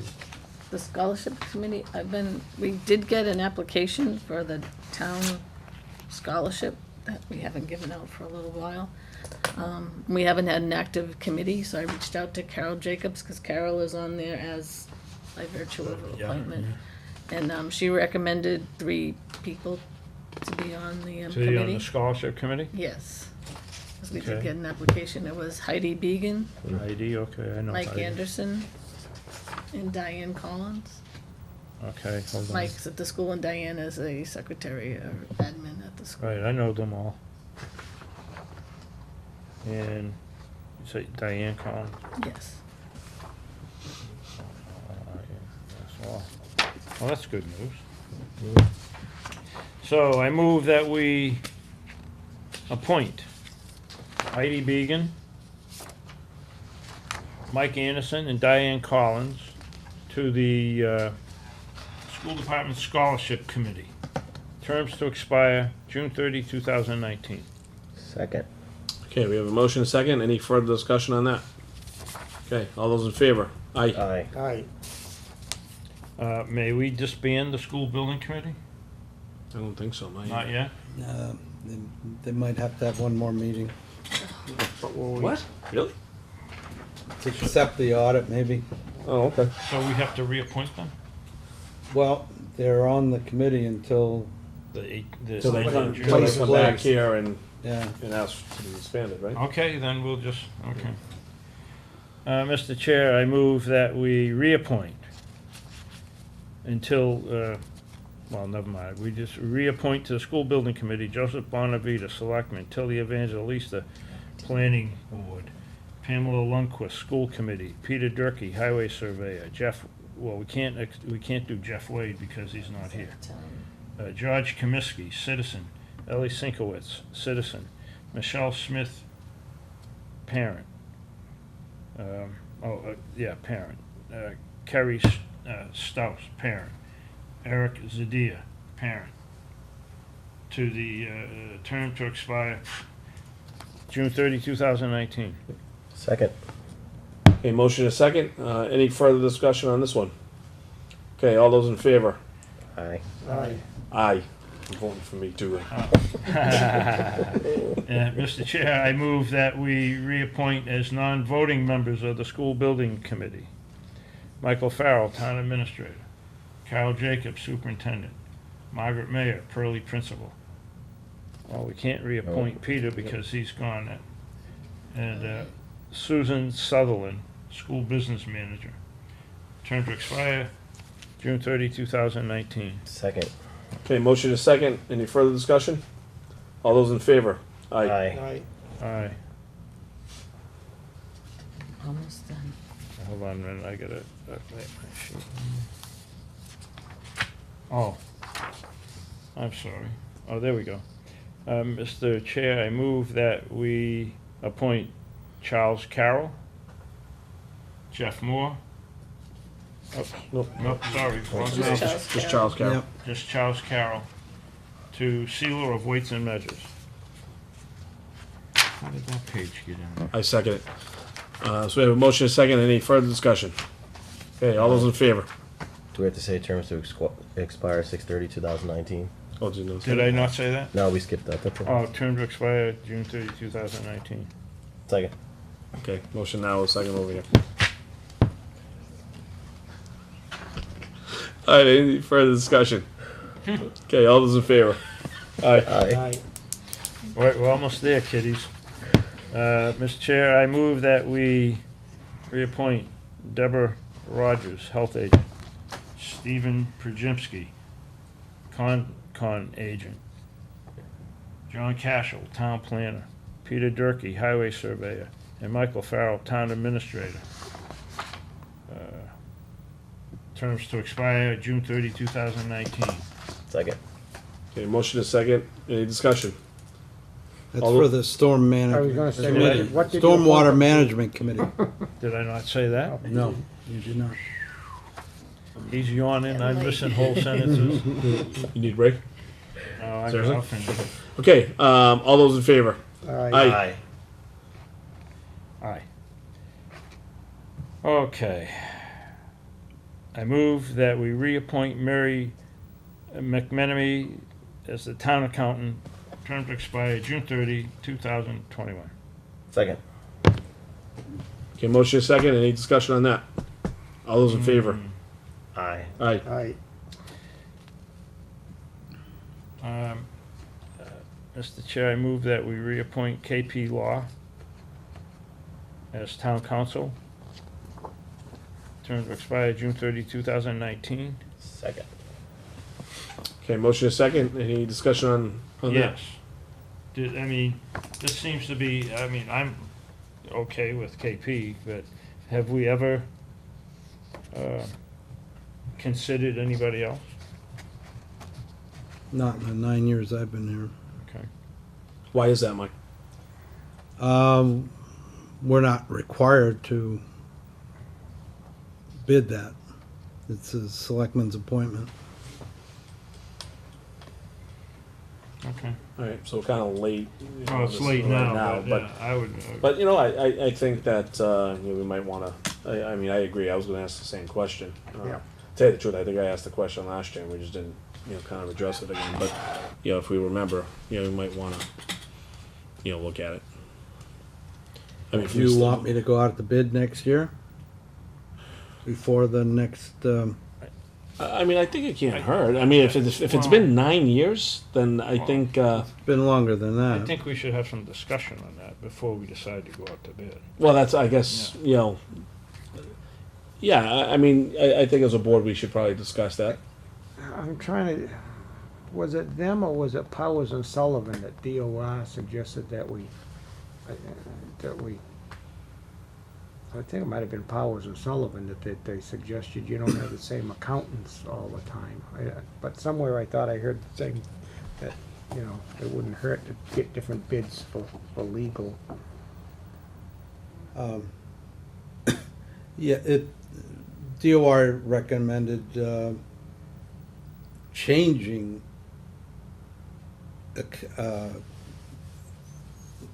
auditors, not just going out to bid. Changing, what was it? Auditors. Auditors, yeah, yeah. But we haven't followed that. I mean, it's just that, I mean, I'm not complaining about the service. I just, you know, I found it odd that they put that out there. And at other times, we have talked about KP also. I mean, there are others out there, perhaps not as many and not as large, but if we go out to bid, we don't have to necessarily take the low bidder, correct? Correct. Yeah, but it's always good to, Could save us some to money. bid, you know, certain services over a certain period of time. I mean, in my line of business, when I talk to my clients, it's always a suggestion that I make that there are certain services that a company might utilize that, hey, you know what, you should kind of look at certain things, whether it be annually, you know, biannually, or even, you know, triannually. So if we haven't done this in over a decade, you know, it just might be a good exercise for us to talk about. And to Doug's point, you know, maybe, you know, it's not just so much out to bid, it's, all right, what might we talk about in terms of what we're looking for, all right, that maybe we're not getting now. I mean, personally, I think they've been great, you know, with me, so I don't think there's anything on that side. But again, I think it's a worthwhile exercise that we can go through. Yeah, I have a good relationship with all the attorneys that I've dealt with there. It's just, I just wonder. It's just, you know, kind of a matter of fact thing. It can't be unhealthy discussion to at least discuss it and that. Yeah, Mike, why don't we, you know, maybe start of the year, next year, if you can remember to bring that up, and you know, and as a board, we'll entertain it again, and if we do want to move forward, then we start the process. So anyhow, we have a motion on the floor to reappoint them till June 30, 2019. Yep. So we do have a motion, and did we have a second on that? I seconded. You did? Yep. Okay. Motion is second. Any further discussion on that? Okay, all those in favor? Aye. With that being said, just quickly, are there any other services that, you know, now that we're talking about it, are there any other services that we utilize that we do want to do the same? I don't know whether you wanna consider, like I said, DOR did recommend, I don't know why, that we, Well, yeah, it would be the auditors. Well, they just think fresh eyes are a good thing. And, you know, not that it's bad, but staff and auditors develop relationships over the year. Yep. And, you know, human nature is human nature. Yep. Yep. So, you know, maybe we add that to the list. how long has Powers and Sullivan been, again, as long as we've been here? Yeah, from my tenure, they've been our Yeah, auditors. and I don't know when they started. I mean, KP I'm a little familiar with, been here for a long time. I think we were one of the first towns when they started, perhaps. Powers and Sullivan, I don't know. I'm not sure on the auditors. KMP, they've been here since I've been here. Yeah. The auditors, I'm not positive.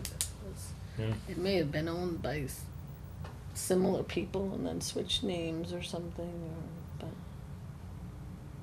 Yeah, I'd have to Yeah. talk to, I mean, Mary's the longest serving financial officer in town. I don't know if we've had anybody besides Powers and Sullivan in her tenure. I doubt, I'll All right, talk so to her. I think it's then about time that we look at that, Mike. You know, Kip suggested IT is another one. You know, so that might be also something that IT. you know, Oh, like our IT provider. computing IT? Yeah, Oh, technology. yeah, okay. Well, we're in think who the else. first year of a 3-year contract. Oh, okay, so maybe at the end I don't know, of we're not take on too much at once, too. Yeah, right. no, that's Two more that's years for good. that one. But that's too much. So maybe at that time. Yeah. Again, it's just healthy to review these relationships. That's all I guess we're getting at. So moving on. And if we stay with the same ones, we stay with the same ones. Yeah. So. I move that we reappoint Gary Fowler, Selectman, Peter Durkee, Highway Surveyor, Kevin M. DeFio, Police Department, to the Traffic Review Committee, term to expire June 30, 2019. Second. Okay, motion is second. Any further discussion? Yeah, I thought we voted to move that down to 3. Am I wrong on that? What's that? I don't think we ever three voted. members? I Change thought it, we but did. You mean a 3-year term? No, to a three-person committee. I thought at one, I'll try to find out. I thought at one time, because it's showing vacant and vacant, and I thought that we moved that down to a 3-person committee. I would Okay, yeah. just check on that. Yeah. Okay. So, motion is second. Any further discussion? Okay, all those in favor? Aye. Aye. Right. Let me For himself, see. too. Mr. Chair, I move to reappoint Douglas W. Dawes to the as the Board of Selectmen's Veterans District Representative. Term to expire June 30, 2019. Second. Okay, motion is second. Any discussion? All those in favor? Aye. Right.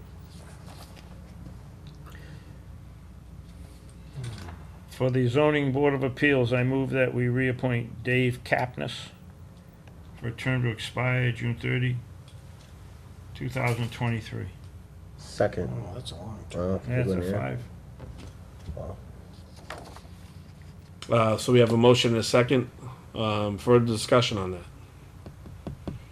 Okay, all those in favor? Right. Aye. Aye.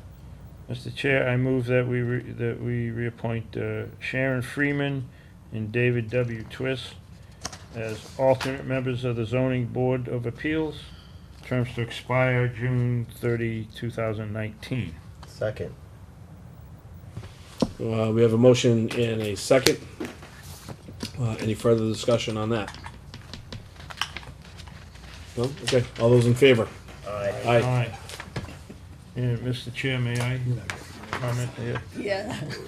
We have, we have, we have, 2 positions concerning veterans. One is a Veterans Graves Officer, and one is an Assistant Veterans Graves Officer, which have been vacant for years. And I would ask, for veterans to step up. These positions are to oversee and ensure the upkeep and maintenance of veteran graves in the cemeteries in this town. And it's something that we need, and I would ask you all to consider that. Thank you. That's it for appointments as far as I know. Okay. Yes. Oh, no, I do have one more thing. Oh, go Yeah. ahead. Well, Gary had a question on the last meeting on the, Oh, yeah. Oh, okay, that's, I thought you said you had one more. That's what I was gonna bring up. yeah, but no, okay. the Page 7. Liquor license. liquor license agents for the board, the wording on it, it is the selectmen, by virtue of the authority of asbestos laws, to appoint you, which this one's the chief, as agents to the board of selectmen for the issuance and enforcement of liquor licenses. Gary had a problem with the word issuance. First came, they were the agents to go in, they wanted, in case there was a problem, they didn't have to wake up a selectman as agents, but with the way it reads, they also can issue. Which has been our job. Chief said he wouldn't be issuing any, it's just, that was the wording he was given by the ABCC. This is the ABC, Yes. see? But Wording? Do some do it that way? I guess that would be my, I think it's the board of selectmen are the licensing agents. I mean, licensing commission for the town, I mean, And Donnie is the, it's Dawn, we had a whole committee, he There had was his police 5 of them, officers, I there's like 5 police officers 6 who were actually. agents of the board.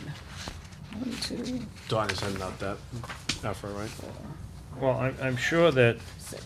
if he had an issue with the licensee or that he would come before, he would tell the board, I have an issue with this, and make a recommendation. Yeah. I mean, I know what you're saying, but I think I'm comfortable with It does sound that way, but. Yeah, it does. I mean, Yeah, I did I one don't think it'll- removing the word, I don't know if you wanted to we voted this at the last meeting. But Gary questioned it, so I I'm mean, could just we bringing it just forward. rewrite it, that it doesn't say as, that there are agents, and leave the word issuance out? I mean, I redid it that way, of the agents of agents of the Board of Selectmen for the enforcement of liquor licenses for the town of Georgetown. You know, either So- way satisfies me. You'd have to re-vote it if you're gonna change it to the. Oh. I would take it, right, yeah.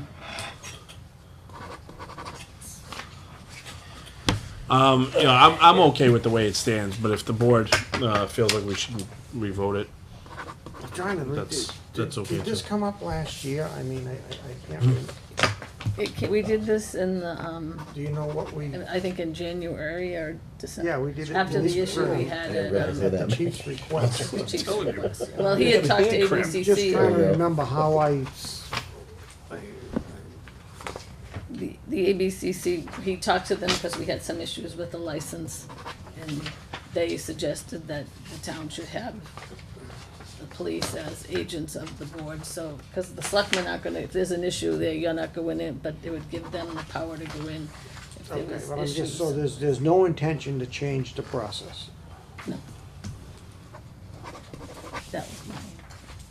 I mean, it was just so that they, if there was issues and you as agents, them as agents of the board would act. If you would tell them if there's an issue, well, I want that license pulled or whatever, then they could go in and act. That part I understand, the chief. Or if they're violating it in some way, that they could go in. Make that clear. I mean, and I don't think we need to seek legal advice on it, but maybe if we can get some, for the future, get some better clarity.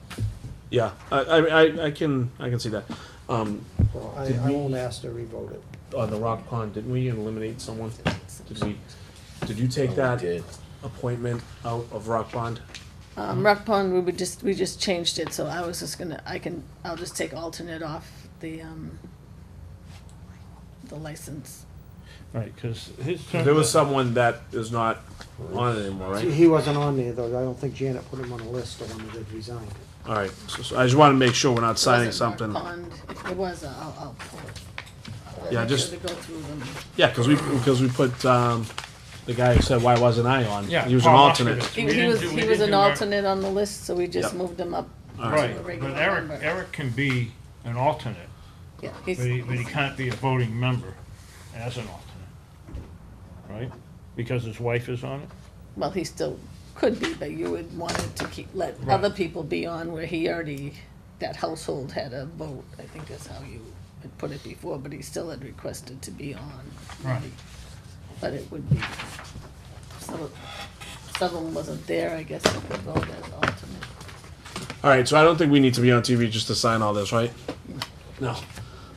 So if we're okay with everything, does anybody else have anything to add at this point? No. All right. Do I hear a motion to adjourn? So moved. Second. Okay. So again, all those in favor? All right. Aye. Aye. Thank you for joining, everybody, and we will see you on the 16th. Thank you so much. Have a good night.